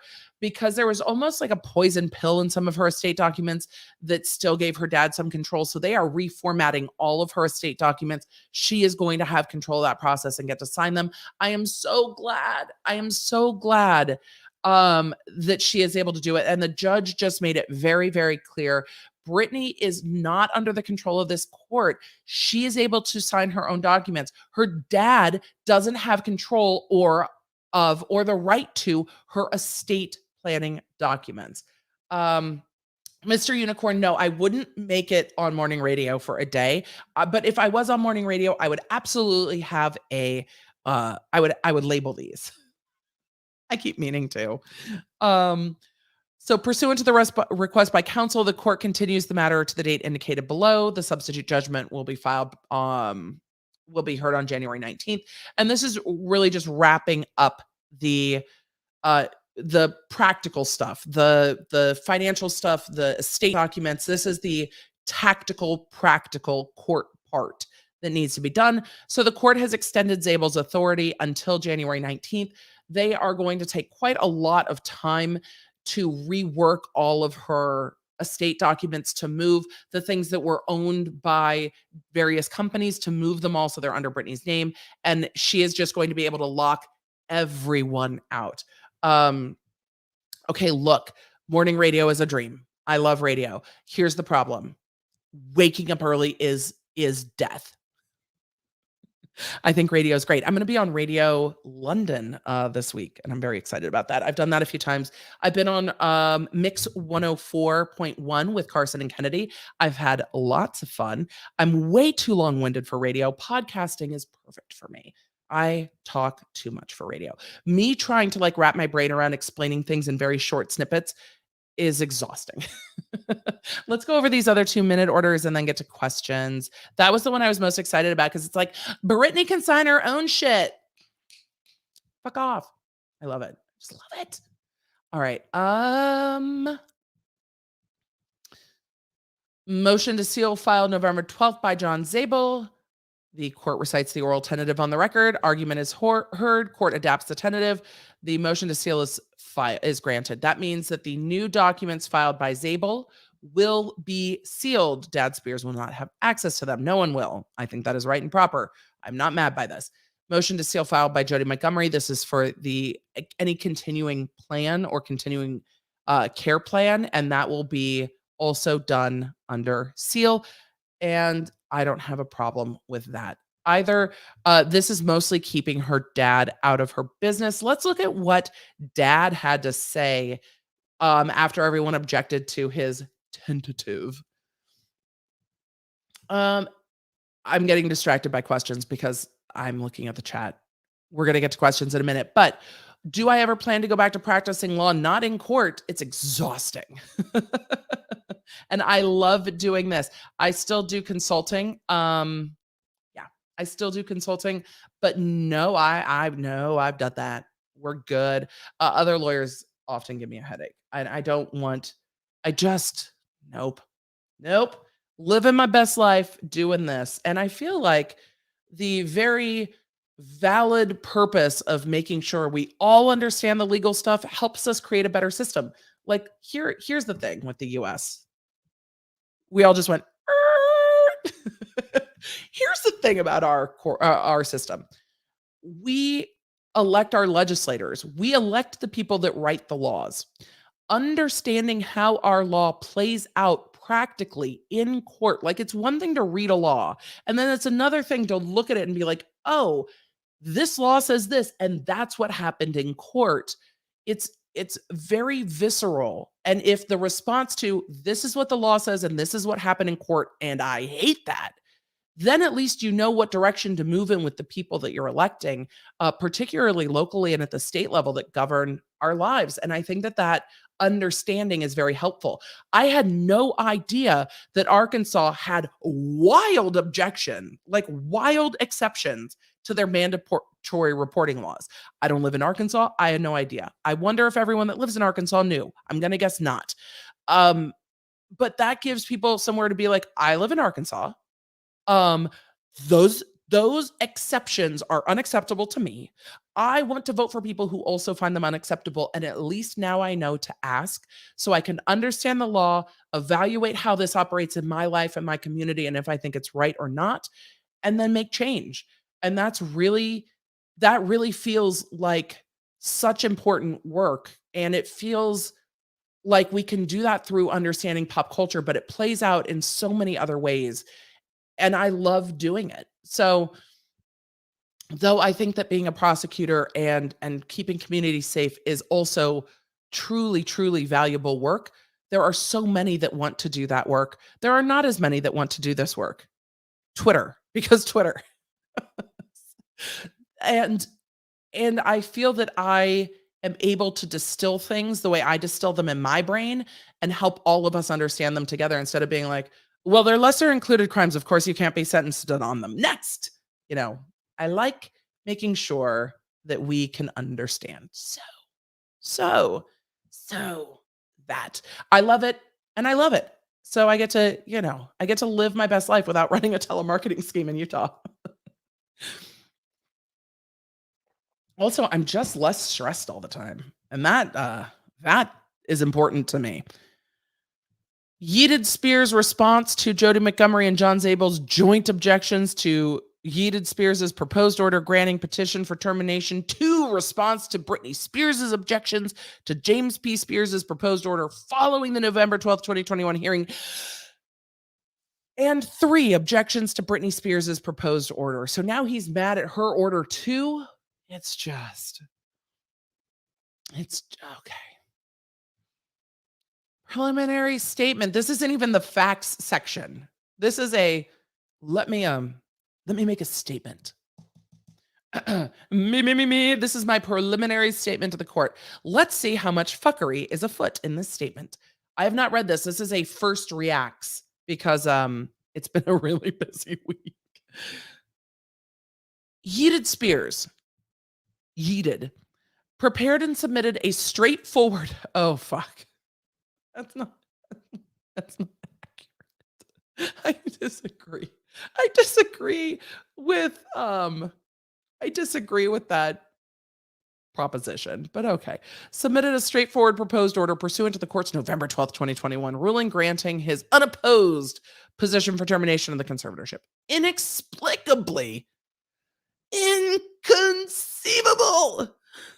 inexplicably, Jody Montgomery and John Zabel objected through ad hominem attacks and unfounded invective. What? An unfounded invective. What? Ad hominem attacks and unfounded invective without, disputing the material terms of Jamie's proposed order. That's also not true. Britney filed similar objections. I like that they've just called her Britney. We're just going with it's Britney, bitch. It's Britney. Yes, yeeted. It is Britney. These meritless objections go well outside any actual rulings of the court and unnecessarily delay the conservatorship's termination. The conservatorship has been terminated. The objections should be overruled. They weren't. And Jamie's revised proposed order submitted concurrently herewith, containing minor clerical revisions. Yeah, there were definitely some typos. Should be entered. Temporary conservators are determined to cast aspersions. Again, look, somebody is having a lot of fun with their thesaurus. The temporary conservators in Britney, we're just blaming her now, are determined to cast aspersions against Jamie and prolong this action as opposed to bringing the conservatorship to an orderly end, which Jamie's unobjectionable proposed order does. It's objectionable. It sucked. Temporary conservators and Britney attempt to write an alternative narrative. Narrative. An alternative narrative based solely on conjecture, speculation, and their wishes. When you wish upon a star. Fucking hell. And their wishes about the court's rulings, despite the incontrovertible facts. We went with incontrovertible instead of uncontroverted. I appreciate the fact that we're changing it up. The incontrovertible facts that 1, Jamie's administration of Britney's estate was carried out throughout the cooperative efforts of Jamie, court-appointed counsel Ingham, co-conservators in the court. 2, the court approved 11 accountings prepared by Jamie. And 3, the court never made any findings against Jamie. I mean, they did yeet him, but it's like, I did a good job. The chat, he doesn't even go here. I mean, not anymore. Fuck. And of course, none of the nonsense in the temporary conservators or Britney's objections have anything to do with Jamie's proposed order. They actually pointed out their issues very precise and specifically. Ugh. The actual objections are limited to 3 I want to say minstrel, and my brain is just fixated on the fact that this is minstrel. Ministerial. There are going to be minstrel issues that are fixed in Jamie's revised proposed order. The court already said, y'all go back and get it together. The remaining alleged objections fall into 2 categories. 1, frivolous statements that do not deny the accuracy of the proposed order. 2, statements with no other purpose than to attack Jamie. Help, I'm under attack. Help, I'm being oppressed. Sorry. It's a Monty Python reference. I know I'm old. It's a Monty Python reference. It's like, help, I'm being attacked. Either that or I'm not dead yet. Oh, James Spears. Why? These are not objections. They object to your face. I'm teasing. They don't actually object to his face. They have nothing to do with the proposed order, and the court should not entertain them in the context of the proposed order. Neither temporary conservators nor Britney present any legitimate basis for rejecting the proposed order. Statement of relevant procedural background. No! Yeet, we're just ignoring it. The court grants Jamie's termination petition on November 12th. You left out the part where you got yeeted, though. Where's that part? Where's the part where you got yeeted? Where is that part? Is Knights Who Say Knee in the chat this evening? I hope so. I'm living for the Monty Python references. I am living for the Monty Python references in the chat. I love you all. He left. There's a bit that he left out. We're missing it. Like, I want to take a pen and just fix it and be like, yeeted. But no. The court grants the termination petition. Yes, they do.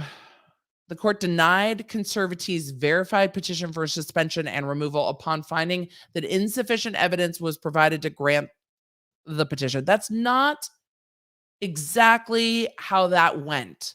He was removed, sir. Sir, you were suspended. That's what happened. The court granted Jamie's termination petition upon the finding that the conservatorship is no longer needed. We know. The court directed Jamie to prepare an order after the hearing. The court denied Conservatives' verified petition for suspension and removal upon finding that insufficient evidence was provided. I don't recall that's exactly what the court said. They granted the subsequent one. This was a first one. Oh, this is the worst. You guys are the best. The best.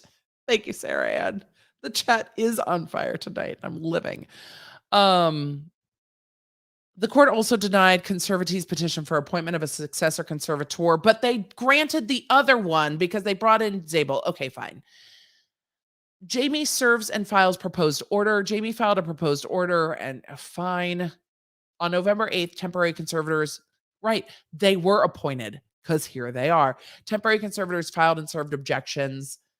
Argument. Temporary conservators and Britney's objections represent unfounded, fruitless attempts to delay termination of the conservatorship. No. Jamie's proposed order accurately reflects the court's ruling. They say, meanwhile, the objections lodged by the temporary conservators and Britney raise immaterial objections that hinder the expedient termination of the conservatorship, and 2 are not objections and simply repeat unsupported allegations. about Jamie without any actual evidence. Specifically, Britney's objections. Oh, we're now just going after Britney. Britney's objections relating to her denied petitions are categorically false and unsupported by the record. Britney objects to page 2, paragraph 2 of the proposed order by claiming it should state that the petition to remove or suspend James P. Spears is moot and denied without prejudice, because that's true. 2 claims page 2, paragraph 3 should state that the petition to appoint successor conservator of the estate is denied because the conservatorship was terminated. That's also true. I can't read all of this. Temporary conservators and Britney object to the reference on conditions subsequent fair relating to the termination of the conservatorship, despite conceding that the court used these exact words at the hearing. The temporary conservators objection expressly states that there are conditions subsequent relating to termination. Meanwhile, Britney does not bother to explain the basis for any objection of the conditions subsequent. It wasn't conditions subsequent. It was that there were items that needed to be resolved. It wasn't condition subsequent's a term of art. And I think that this is a disingenuous argument because it's a term of art. They know it's a term of art. It means something other than what they mean. There weren't conditions that needed to be fulfilled later. A condition subsequent, God, it's late in the night to have to explain condition subsequent. Condition subsequent means things that have to be fulfilled later. There was nothing that had to happen later to terminate the conservatorship except the procedural wrapping up, but that's not a condition subsequent as it's meant in this. And that's why they were saying, no, we don't. I agree with the objections. It's not a matter of where he grips it. That is out of context if you are not watching. It was regarding an African swallow or a European swallow. It's a very important, Siri, watch the ADHD happen. Siri used to actually answer that question if you asked Siri if it was a African swallow or a European swallow. He's objecting to all of their objections because he is trying to, say that his motion was fine. The temporary conservators were trying to say, no, this is not specifically accurate. He's trying to rewrite history. I agree with them that he was trying to rewrite history. It is just. And he's still trying to do it. And the court is like, y'all go back and just make an order terminating this conservatorship without any of this bullshit in it. Temporary conservators and Britney's remaining objections lack merit. To wit, temporary conservators and Britney object to the proposed order to add meaningless monikers and further delay termination. The meaningless moniker being former and now suspended co-conservator. I think they're just trying to be accurate and he doesn't want it on the record because you keep trying to rewrite history. Yeeted. If you stop trying to rewrite history, they wouldn't be so worried about what's in the record. They are trying to make sure that it accurately reflects what happened, and they are saying that it didn't. Why is this so long? Britney's proposed order must be rejected because of material inaccuracies. Oh, yes, you've been suspended, and now you are trying to say that the order proposed by Britney's counsel is insufficient. Good. Let's continue. Good. Let's continue to do that. Jamie's concurrently filed reserve proposed order should be entered, but Britney's proposed order should be rejected if the court decides not to enter Jamie's proposed order because Britney's proposed order contains multiple inaccurate statements and ruling that never happened. For example, Britney's proposed order includes a purported discovery rule that the court never considered or issued. It requires Jamie and his counsel to continue to turn over files. Well, if they're not all turned over, they have to be turned over. It also states, for avoidance of doubt, this includes any material over which the former suspended conservator of the estate might have previously claimed to be privileged. But this issue was not part of the court's ruling. I wonder what the court said in court about this, because on the minute order, it just says go back and deal with it, but there would have been more conversation about what should and should not be in this order. They do say that Jamie continues to produce all 13 years of documents and communication and has already produced over 115,900 documents spanning 58 boxes of paper records and over 478,000 pages. Britney has not identified one problem with the production or one missing document. How could they know what's missing? She has not filed a motion to compel any other type of motion raising the issue of production. I mean, fair, but it's also fair for them to say that you have to continue to turn it over. I don't know where the harm is in that. And then they add the proposed ruling. They should enter the revised order. The revised order should be attached. No, declaration. Where is the revised order? Did they just give it to the court then? That's the minute order. That's another minute order. Where's the revised order? That's another minute order.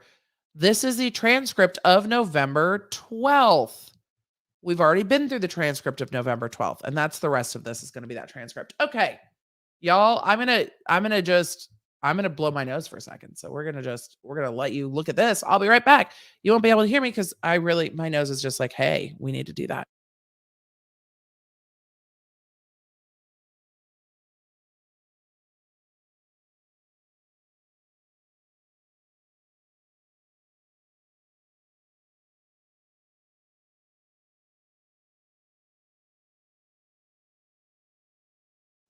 We're at the part of the night where James Spears is like, what are you going to do? Bleed on me. All right. It's time to get to questions. It's been almost 2 hours, but we're going to do some questions. I'm going to try to get to as many of the super chats as I can. Thank you. It's time for questions. I have questions. You have questions. Thank you so much for supporting me and supporting the channel. I've had so much fun with you guys this week. It has been such a busy week. I'm not going to lie.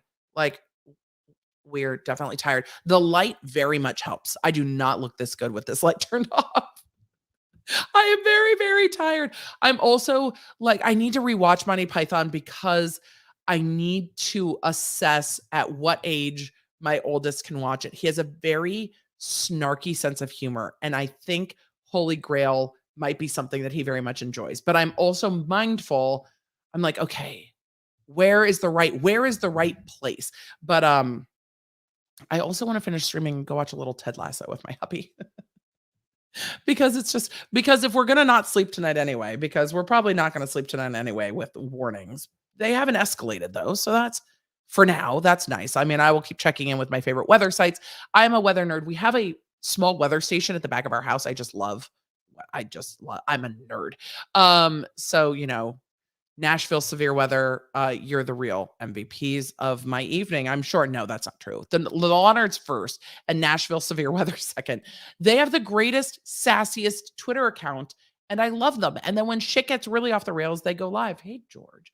They go live on YouTube and explain. And when you are a transplant from another state and you don't understand how spinny air works, it's really, really helpful.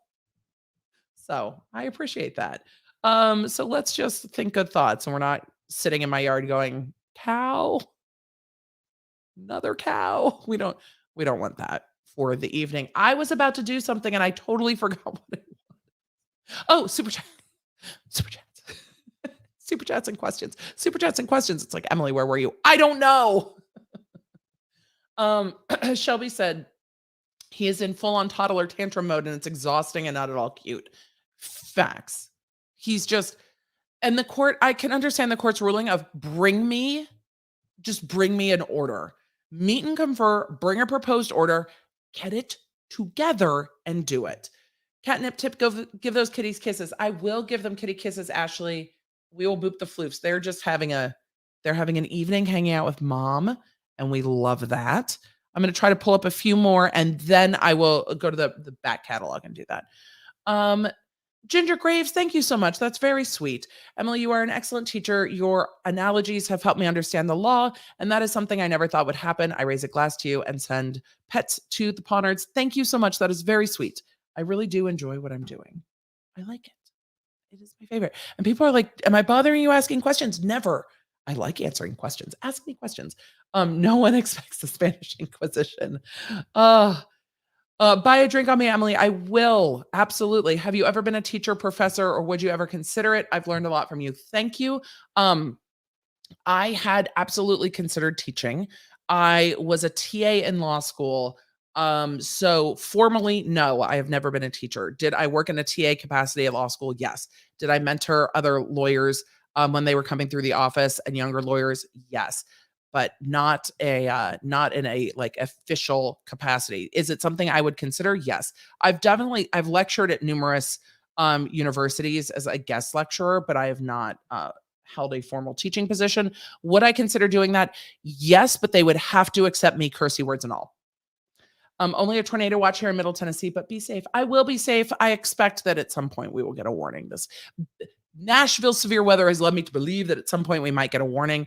I'm going to try to get back to the some of the super chats from earlier in the evening and then go from there. Question: Josh has now been moved to solitary. Can he have visitors while awaiting sentencing? I've not followed the reports closely. There are two different components to that. He is likely in solitary for protection, or because he is on a watch, or because of COVID concerns, or there could be multiple factors.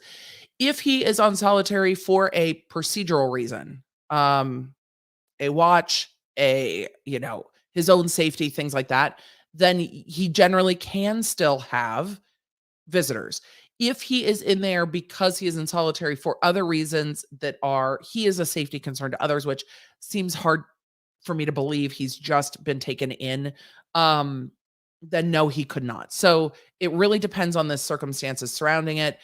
It also depends on what their current COVID precautions are and things like that. It is Arkansas though, so I take that with a grain of salt. So, yeah. For the whiskey fund, try Uncle Nearest Tennessee whiskey and check the history of the brand. Super interesting. Henhouse Bath. I actually know of Uncle Nearest. It is a fascinating history. It is a Black-owned whiskey brand, and it is something that was brought to my attention by the amazing Allison when I was down at a conference in Georgia, in Atlanta, and it was great. And they are here. So yes, we will be checking out more from Uncle Nearest for sure.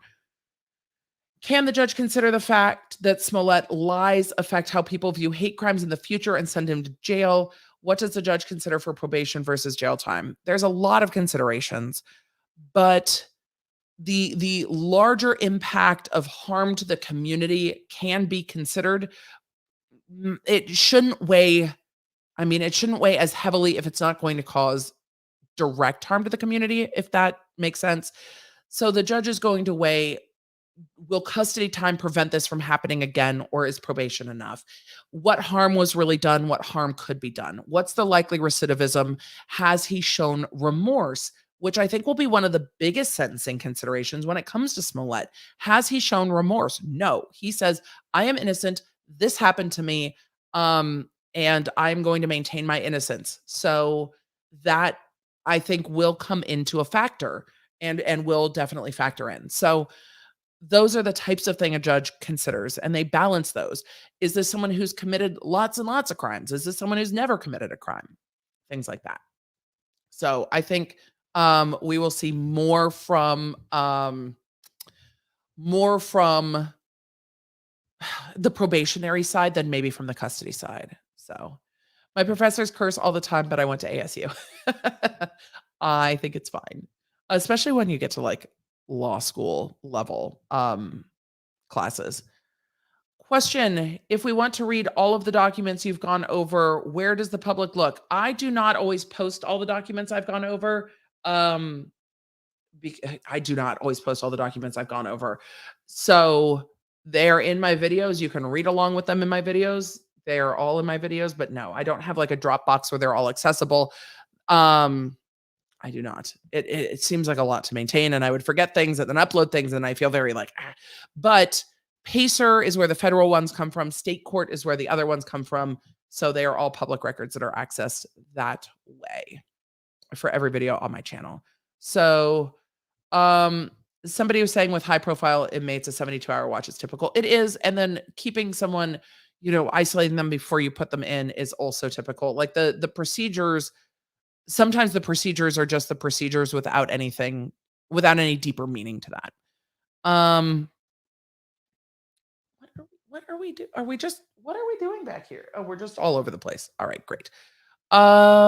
Enchanted Wings said raspberry and sparkling wine tea At the ready, let's ride at 1 a.m., even though I have to work at 4 p.m. I mean, it's early. That's a long day. Skylar Fields said, got some tequila and a jury summons in the mail today. LOL, I'm way too excited. Hopefully it's a good case.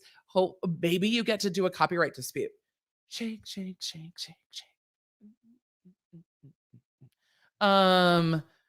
Emily, do you enjoy spam, egg, sausage, and spam? Let me see what else. From Dawn Shoot, please stay safe. It's nuts outside. Thank you. Michelle, thank you for the super sticker. Cindy Hoyt, we need to bing. Oh, Cindy, thank you. We do need to bing. It did bing. It's binged I think it binged while I was on the panel earlier today. If my brain is working accurately, it binged while I was on Eric Hunley's panel, and I can't just bing on somebody else's thing because they're going to be like, what the fuck? I think the chat was already like, what is with these people with the purple heart saying it binged? Are you talking about binger? No, we're not talking about binger. We have our own language over here. Oh, it binged. Move your head. Ah!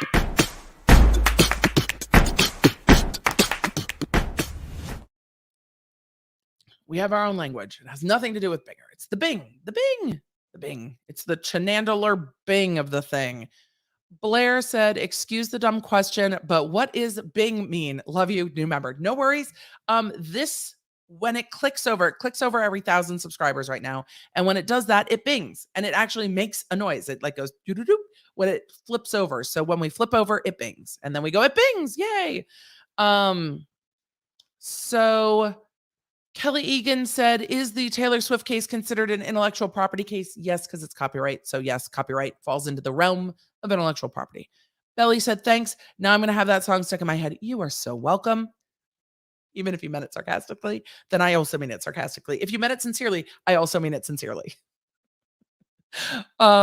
Wendy sent a very cute Fox super sticker. Tico Bond sent a super sticker. Thank you.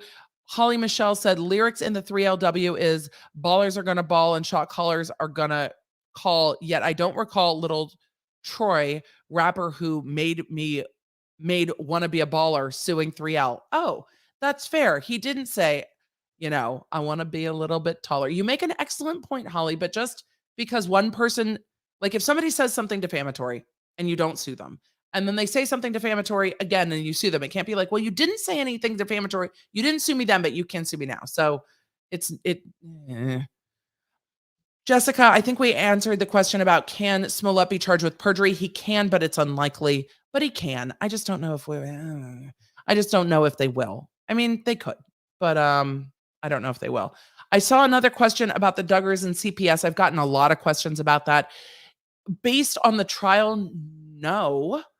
If there is other stuff, possible. But based on this jury verdict, no, unless there is other concerns and there were other things in reports that we don't know publicly. But based on the public information, just this conviction is not going to cause or trigger a CPS investigation generally. So Nashville News weather just went live on Facebook. Oh, well, we're in for an interesting night. Jordan C said, did you hear that Julian Assange is able for extradition in the US? Also, keeping up with all of these cases takes a lot of work. God bless and Godspeed. It does. I saw that there was a ruling, rumbly outside. I saw that there was a ruling about that. I have not delved deeper into it, and I have not looked at the Assange stuff in ages, but it looks like it's changing an old ruling that he wasn't going to be extradited. Now he is going to be extradited. So we will see. What do you think Jana Duggar did to get charged? We talked about that a little earlier. There's a lot of speculation about whether she fell asleep while watching kids and kids were roaming about. I'm just going to wait until we see more facts on it. We will see. It will come out and then we can chat about it. But, misdemeanor stuff is not, I don't know. It's just, we will see. We will see what happens and I will see what the facts are and then go for that. Brenda Lee said, does 5-year minimum mean at least 5 years served no matter what? Or does that mean 5 years sentenced, but he can get good time? It means 5 years sentenced. That is an excellent and astute question. It means 5 years sentenced. He can still get good time on a 5-year minimum. It just means the sentence can't be less. Did you see that Rumble is suing Odyssey? Have things escalated that quickly since earlier today? I I saw the back and forth between the two platforms during my conversation with Eric Hunley and the panel. So, during that conversation, I saw the back and forth, but in the letter from Rumble, and I'm closing my eyes, like trying to remember this. In the letter from Rumble, it asked them to stop. It didn't say they were suing, so things might have escalated. And if they did, I'm sure Viva Fry will cover it. I'm sure Eric Hunley will cover it. I don't know if I will cover the back and forth between the two platforms. Taylor Swift, I thought short phrases were unlikely to be copyrightable. That's exactly what Taylor Swift did think, and that's what the judge originally ruled, and then the Ninth Circuit went, maybe not." So we'll see. It's going to a jury. The Ninth Circuit sometimes does wonky things. I'm gonna have to go and read what the Ninth Circuit said to parse it a little bit better. Question: any Yeet Away merch yet? No, but there was a James Spears, like, being yeeted gif that somebody had made where he was just, like, tumbling through the atmosphere, that was hilarious, and I think it was in one of my videos. I think Tech Valor made it. Maybe we need to make that into a gif and put it on Giphy, and it was like he was, like, tumbling, like from Among Us through the atmosphere. It was great. Missy said, "Girl, you have been tired this week." Girl, you have to be tired. This week has been crazy. I'm so tired, I can't read. I am tired. I love what I do, but yes, my brain is like, this week's been a lot. Next week's podcast is like, ooh, we got to do that. We're behind. We're behind. Lee Dennard, thank you for the super sticker. Jeremy said 10 years feels like the obvious answer here regarding Duggar. I mean, it's double the minimum and it's half. It's just right at the midterm. It feels easy. Deborah Wallace said if Duggar would have got 10 years in his plea deal, would the judge likely go lower than that? I know we addressed that earlier.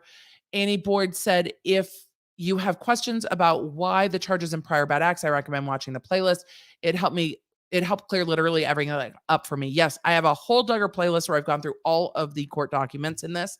So all the history is laid out there for sure. LOL, no, I think it might line up with a pipe bomb in a mailbox case for a jury summons. I think that all of those words are going to trigger YouTube, but jury summons is fun. It's getting rumbly outside. All right, we talked about earrings. Lynn said you showed a crochet doll of yourself last night. Quickly, can you show us a better look, pretty please? Yes, but I don't have the letter here of who sent it. I shared this on an Instagram live and I absolutely love it. I did not get to share the Instagram live is like stuck in the ether and it's so annoying. But yes, this is her. I will post her on Instagram as well and tag the creator, but she's got my little necklace and the little gold ring and a little silver play button and a fax shirt and glasses and little gold earrings. And she is the greatest. And I just love it. She is going to go back onto the shelf. Griffin grabbed her. But yes, she is here. I love her. She is, Lonards are so talented. So I love it. Let's see. Question from over on Facebook from Kel Nova. Question, Emily, do you feel like you work more now for less than you did when you went to work as a lawyer? I think that my time is better compensated now and I have a lot more fun doing what I'm doing. So it feels like a win to me. Also, I am highly motivated by fun and not as highly motivated by money. So for me, I feel like my time is better compensated and I'm having more fun. So that feels like a win. Though I do, like, it is not a joke. I do definitely work a lot. Question, would you discuss the Supreme Court and Texas abortion law? Thanks for the facts and building our knowledge around the law. I don't cover the Supreme Court a ton until they rule. It seems like they ruled. The amount of time it will take me to parse back through it while everything else is happening, I will have to decide if I will, but I have to go back and I have not parsed it to even be able to distill it in any way at all. So I'm just not there yet. It is not a no. It is a, I am not there yet. KM Cool said, considering Jim Bob and the defense lawyer pissed off the judge multiple times, could his sentence be enhanced? Please say yes. It would be improper of the judge to say this person annoyed me, so they're sentenced to higher. It just isn't. Um, because again, the sentence is based on the acts and not on Jim Bob pissing off the judge because he's not sentencing Jim Bob. Heather said, do you have any thoughts on the new developments in the Delphi murders? I have not been keeping up on them, so no. I plead the fifth. Not enough information to have thoughts. Beth says, great job explaining. You're welcome. MK said, I saw the headline about douche Spears and my eyes almost rolled out of my head and then came right over here with hot chocolate and Bailey's. Ooh, that sounds delicious. I love hot chocolate and Bailey's. Work Installation said, can Britney finally stop paying child support to Kevin when the kids turn 18? Yes, that is generally in there. And I imagine with Britney, and this is just a speculation, I imagine that whatever she was paying in child support might roll into a trust for the kids afterwards. But yes, when the kids turn 18, generally, unless the agreement specifically states, generally child support to the other parent ends, though she can still support the kids. Sarah said he's a witch. And I think I got the rest of these already. So if I missed any, I apologize. I think I got to all of them. What does yeet mean? Yeet. It means to hurl quickly. I don't know. What is the Urban Dictionary definition of yeet? God, I love Urban Dictionary. Let's see. Let us see together. Let us define yeet. But I think it means hurled. To discard an item at high velocity. Yeet. Yes. Hurled. Yeet, yoted, yeeted. I don't know why the kids started saying it, but I love that they did. And then my son was saying it so much that I started saying it. And then he was like, oh my God, mom, now that you're saying it, it's not cool. And it stopped him from saying it all the time. But now I say it all the time. And I started saying it to kind of tease my 13-year-old to be like, yeah, okay, yeet. But it also makes sense. There are some contexts where like somebody threw this doesn't make sense, or somebody hurled it. Like James Spears being yeeted is like, it gives you like this whole drop kick image. It feels like, in Among Us when the little guy gets like hurled out into space. That's how I see yeeted in my head. Because sometimes in my head I see pictures and sometimes I see words. Thinking is weird. Brains are funny. Tiffany H, are you going to cover the Travis Scott document soon? Yes, it is time to circle back to Astroworld and his motions to dismiss and his interview. I think that's going to be next week's podcast. I think. In NOLA, it's 80 degrees and humid. Well, in Middle Tennessee, it is definitely not 80 degrees. It is rumbly. I don't know what the weather is. I'm going to pull up my weather station at the moment. I will tell you exactly what it is. It is rumbly. While that is pulling up, we're going to let that continue to pull up. It is exactly 67 degrees and 92% humidity. Good. That's good. Where did the cats go? Are they hiding from the weather? Best predictors. No, it hit 9 p.m. and that's when they get fed. So they went to go get dinner. It bothers me so much that Duggar could get less time than his plea offer. Megan, I get it. I totally get it, but his plea offer was a recommend. It was never an offer. It's like the government said, we'll recommend 10. The judge still could have given him 5 when he pled. So it was always the government saying, we'll argue for 10, and they might come in and still argue for 10. They might argue for more. So did you coin the word yeet? No, because I hear it a lot by other lawyers in the panel. I definitely didn't coin the word yeet. I have no idea who did. Yeet has been around since like, I don't know, 2016, 2017. And it came from culture, not from me. By the time it trickled down to like junior high culture is when I grabbed it from my kid and was like, yeet. So let us see. What else? I am behind in the chat.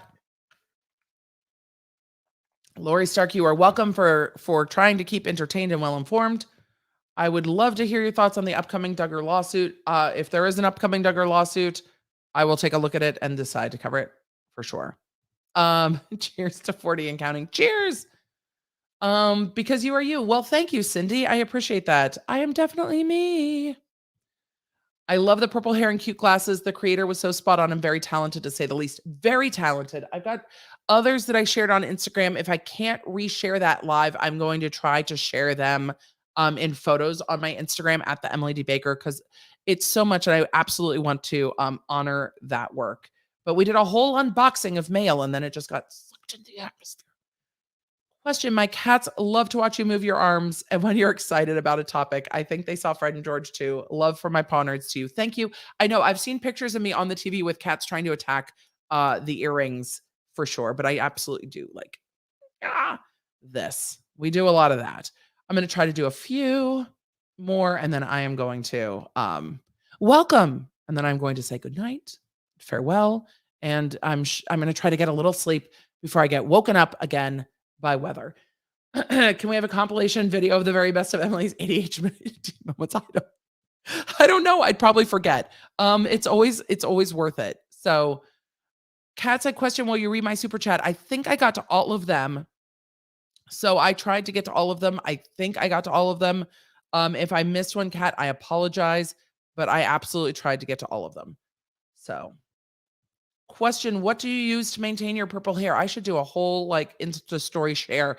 I have a couple different kinds of shampoo that are color depositing and then color preserving, and that's what I do. And I have Garland, and Garland is the best. So I also have help. I do. What happened with Scott Peterson this week? He was resentenced from the death penalty to life without parole. And there are some changes in California that I have not kept up with that I need to go look at. Question, what happened to Lynn Spears trying to get her lawyers paid for? Is this still going on? Yes, it will be heard on January 19th, and we will absolutely be covering it here because I want to know too. The Artsy said, I'm new-ish. Would you ever be willing to cover some old notorious cases like OJ or Manson? Yes, if I had time. I am not opposed to it. It becomes a bandwidth issue because going back through historical cases is quite a lot of research and reading. If I had the bandwidth to do it, I would do it. I don't know if there's more I can add, though, and I don't know if there's more that I can help with. Maybe more likely on OJ. I received a number of trainings on the OJ case as an LA County DA, and trainings from the DAs that prosecuted that case. So it might be interesting to share some of those perspectives on the things that went well and didn't go well during that trial. But yeah, so. When is Duggar to be sentenced? It is going to be at least 4 months per the court. They have not set a sentencing date. When they do, I will let you know. The sentencing guidelines and stuff will come up on Pacer. There was nothing new today that I saw with Pacer. And I pulled up the jury verdict forms and stuff like that yesterday. So that whole video is dedicated to Duggar yesterday. To make sure there's nothing new. Question, how is Girardi's brother able to represent him in his divorce case? Isn't he a dentist? He has multiple brothers. One of them's a lawyer. The one that was getting paid, like a bi-monthly, like $40K a month is a lawyer. So he has a brother that's a lawyer. So I need to look at it, but I don't think it's the brother that's the dentist that's representing him. I think it's the other brother. Does that make sense? I hope that makes sense. But we would need to verify. Like, I trust my brain, but also it's been a long day. Trust but verify is really the heart of everything. And that's when I was a DA, that's really how I came into everything. Like, trust but verify, and you have to verify the facts. Somebody was saying, oh my God, has nobody watched Outer Banks? Yeet is the best. Yeet is the best. Kel Nova said, you were sweet to share with us all. Your gifts are very special and Emily suitable. Thank you.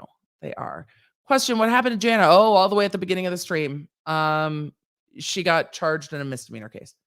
Question, could Taylor's lawyers try to prove that play is gonna play was already common usage at the time? That's exactly what they're trying to prove. They're trying to prove it doesn't deserve copyright protection because it's too much in the common vernacular. It'd be like trying to do the or morning or the sun.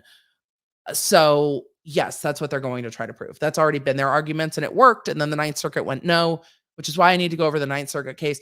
Appellate law is not my happiest place. I like the facts and the lawyering and the strategy of trial level work. So the civil cases that we cover, most of what we cover is the trial level court, the beginning court. Then it goes up and the appellate court goes, well, the Supremes have decided this. And do those words match these other words? I don't know. What do you think? I don't know. What do you think? And then they debate. And then they're like, let us have the people come and tell us. Tell us the things, people. Okay, we will go back and decide. The appellate courts are just not the same. They take the facts that come out of the court that they are given, and then they apply them to the law and really dive deep into the history of the law. I love the facts of it all. I love the stories of it all. I love how that plays out in court. I love the strategy of the lawyers. I love going like, why is there a murderous conspiracy being discussed right now? Or, even seeing Duggar's defense attorneys. Well, I don't, I'm not a huge Duggar stan. Like, we don't love what he did. Hi. I think his lawyers did a good job. I was very interested in their kind of novel arguments with regard to the appointments clause. It was fascinating. So I love trial level work. KV said, question, when will you cover more on Ethan's case? I didn't see. Oh, I meant to. That got the two back-to-back verdicts got me. The judge is allowing for more briefing in the California case with Triller. So there will be more briefs. Look, Triller filed an 800-page document. So first of all, I have to take a breath and decide that I'm going to pay for that document and download it. And then I have to get around the fact that there's other stuff I rather read that's 800 pages long, and that I have to dive into an 800-page Triller document. No. Sora said, do you not think that we may be putting too much blame on Alec Baldwin? He's an actor who was told the gun wasn't loaded, not innocent, but are we not putting too much blame solely on him? He's the one talking, so we're talking about him because of the things he said. But in the civil lawsuits, he's not being sued solely. The production company's being sued, the armor is being sued, others are being sued. He's not being held to task. What he is saying in public is being evaluated. No one else is speaking in public. And in my first video on this, I said the first two people I would look at for criminal liability would be the armorer and the AD. Baldwin would be third. So no, I don't think I'm putting too much blame on him alone, because I'm not putting blame on him alone. I have a lot of questions. His statement doesn't make sense. Like the way he explained the hammer motion doesn't make sense. And that could actually end up with the DA saying, you know what, it seems like he lied in this interview and we have questions. Or they could say, oh, this weapon was defective, and the way he said it, it did do that. And that's not negligent on his part. So that would be fascinating. Tell us more about Darden and Clark. What happened to Court of Public Opinion? Look, we have been so busy that I have not had time to do a COPO, but I need to. So we haven't done one for a few weeks, but we will be back to COPO soon. Don't worry. So let's see. By Starlight said, my mom was working at the LA Times during OJ downtown. It was a mess. I can imagine. I mean, I was downtown during some cases, not that high profile, and it was a mess. What do you think about the charges against Jana Duggar? I think they are misdemeanor charges. I would like to know more information. And they are misdemeanor charges. Misdemeanor charges tend to be not super serious. No one was hurt, things like that. Have you discussed Jana? Sorry, I'm late. I did at the beginning. Anything new with Haley Page? Probably. I have not checked. Other things have ripped at my attention, but I will.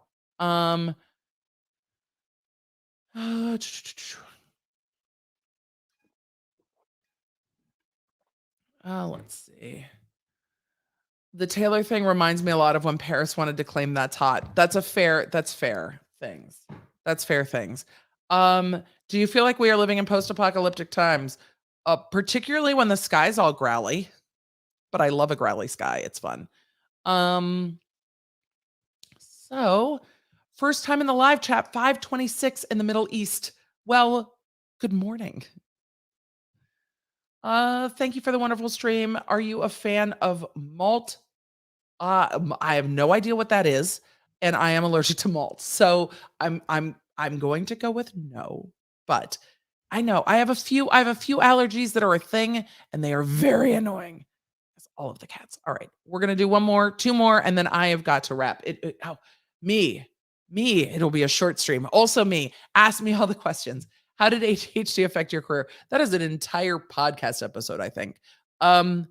It definitely, I think, led to my burnout because of the compensation mechanisms. What is the price tag on 800 pages? A lot. It's not going to be that. I mean, it'll be decent. Um, there. So the definitely the amount of energy it takes to focus. I also think the amount of energy it takes to recover when interrupted with ADHD made it very hard. When I would be like sat down in my office to work and somebody would be like, "Hey, can you just go cover this real quick in another court?" I'm like, "Oh my God, it's going to be 3 hours for me to regain my train of thought." So I definitely think that there were things that affected me, but also hyper focus when you need to run down a case is really helpful. Um, Love your channel. Stay safe, Nashville peeps. Thank you. I know it's not just us. We're in the middle of it, but it's not just us. Anything new with the KJ lawsuit? With the one with Todd Chrisley, I have not looked lately because I needed a break. Because I needed a minute, but I'm sure there is. I saw a timeline on Twitter, and I will go look at that. I will come back around to it, but I needed a little distance sometime from from that case. What's your favorite Holo Taco color so far? There are a few black ones that I love, but gold play button is really, really good. I am watching 2020 about the Rust movie and other movies as well, like the movie The Crow. I will absolutely have to watch it. Tonight, I am going to watch a little bit of Ted Lasso and go to bed, I think. I would need a break for that too. Yeah, we just needed a minute. All right. Law nerds. Thank you to the mods. Thank you, thank you, thank you. Are you taking time off over the holidays? Missy, I need to put out my holiday schedule. I will be taking little bits of time. I will not be taking a big chunk of time. So yes, a little bit of time. Like I will take a break from one episode of the podcast, but I also have some commitments that I need to meet over the holidays too. So I will not be taking a full, I think Phil DeFranco's last show for the holidays was yesterday, and then he's back like after the new year, I believe. So one day we'll get to there, but so much is going on. I feel like I would have to do like 3-hour live streams every day to catch back up after a long break. And B, I really like what I'm covering. So yes, we might streamline some of the topics that we cover, but I'm not going to be gone. So that's it. All right. Law nerds, thank you for being law nerds. A huge thank you to the mods. I did not ask to like and subscribe at all today. So if you do the things, I appreciate you. If you're watching on the Facebook, you are welcome to come over and subscribe on the YouTube, and then still watch on the Facebook. I totally get it. Sometimes the chat gets busy when there's 5,000-6,000 of us in here. I feel you. Anything else? No. I will be on the socials over the weekend a little bit, but not a lot. So Trisha Lynn was saying, yes, Phil DeFranco returns January 10th. So he takes like a month off. Smart. We have some things coming up at the end of the month that I am very excited to share with you. Members, but I have some very exciting things. So I will not be completely gone, but I will definitely be taking a little bit of a step down so that I can enjoy winter break with my kids and play board games and play Animal Crossing with my youngest and all that stuff. So yay. That is what we are doing. Huge thank you to the mods. I'm repeating myself now. I'm at the Emily D. Baker all over the socials. If you would like to come, don't forget to like and subscribe. Thank you for being here. I will talk to you soon. You know, I would chat with you guys all night, but I actually have to go because I feel like if I don't get to sleep now when I get woken up at 2 a.m. by storms, I'm going to be really upset. So we're just going to go to bed now and maybe watch TV at 2 a.m. when I'm awake because the storms wake me up. My kids sleep through them. I do not sleep through thunder and lightning very well at all. So knowing that, I need to go to bed because I have an interview tomorrow morning at like 8 a.m. It's very early. So I need to try to sleep so I can look fresh. That's the facts. Have a good night.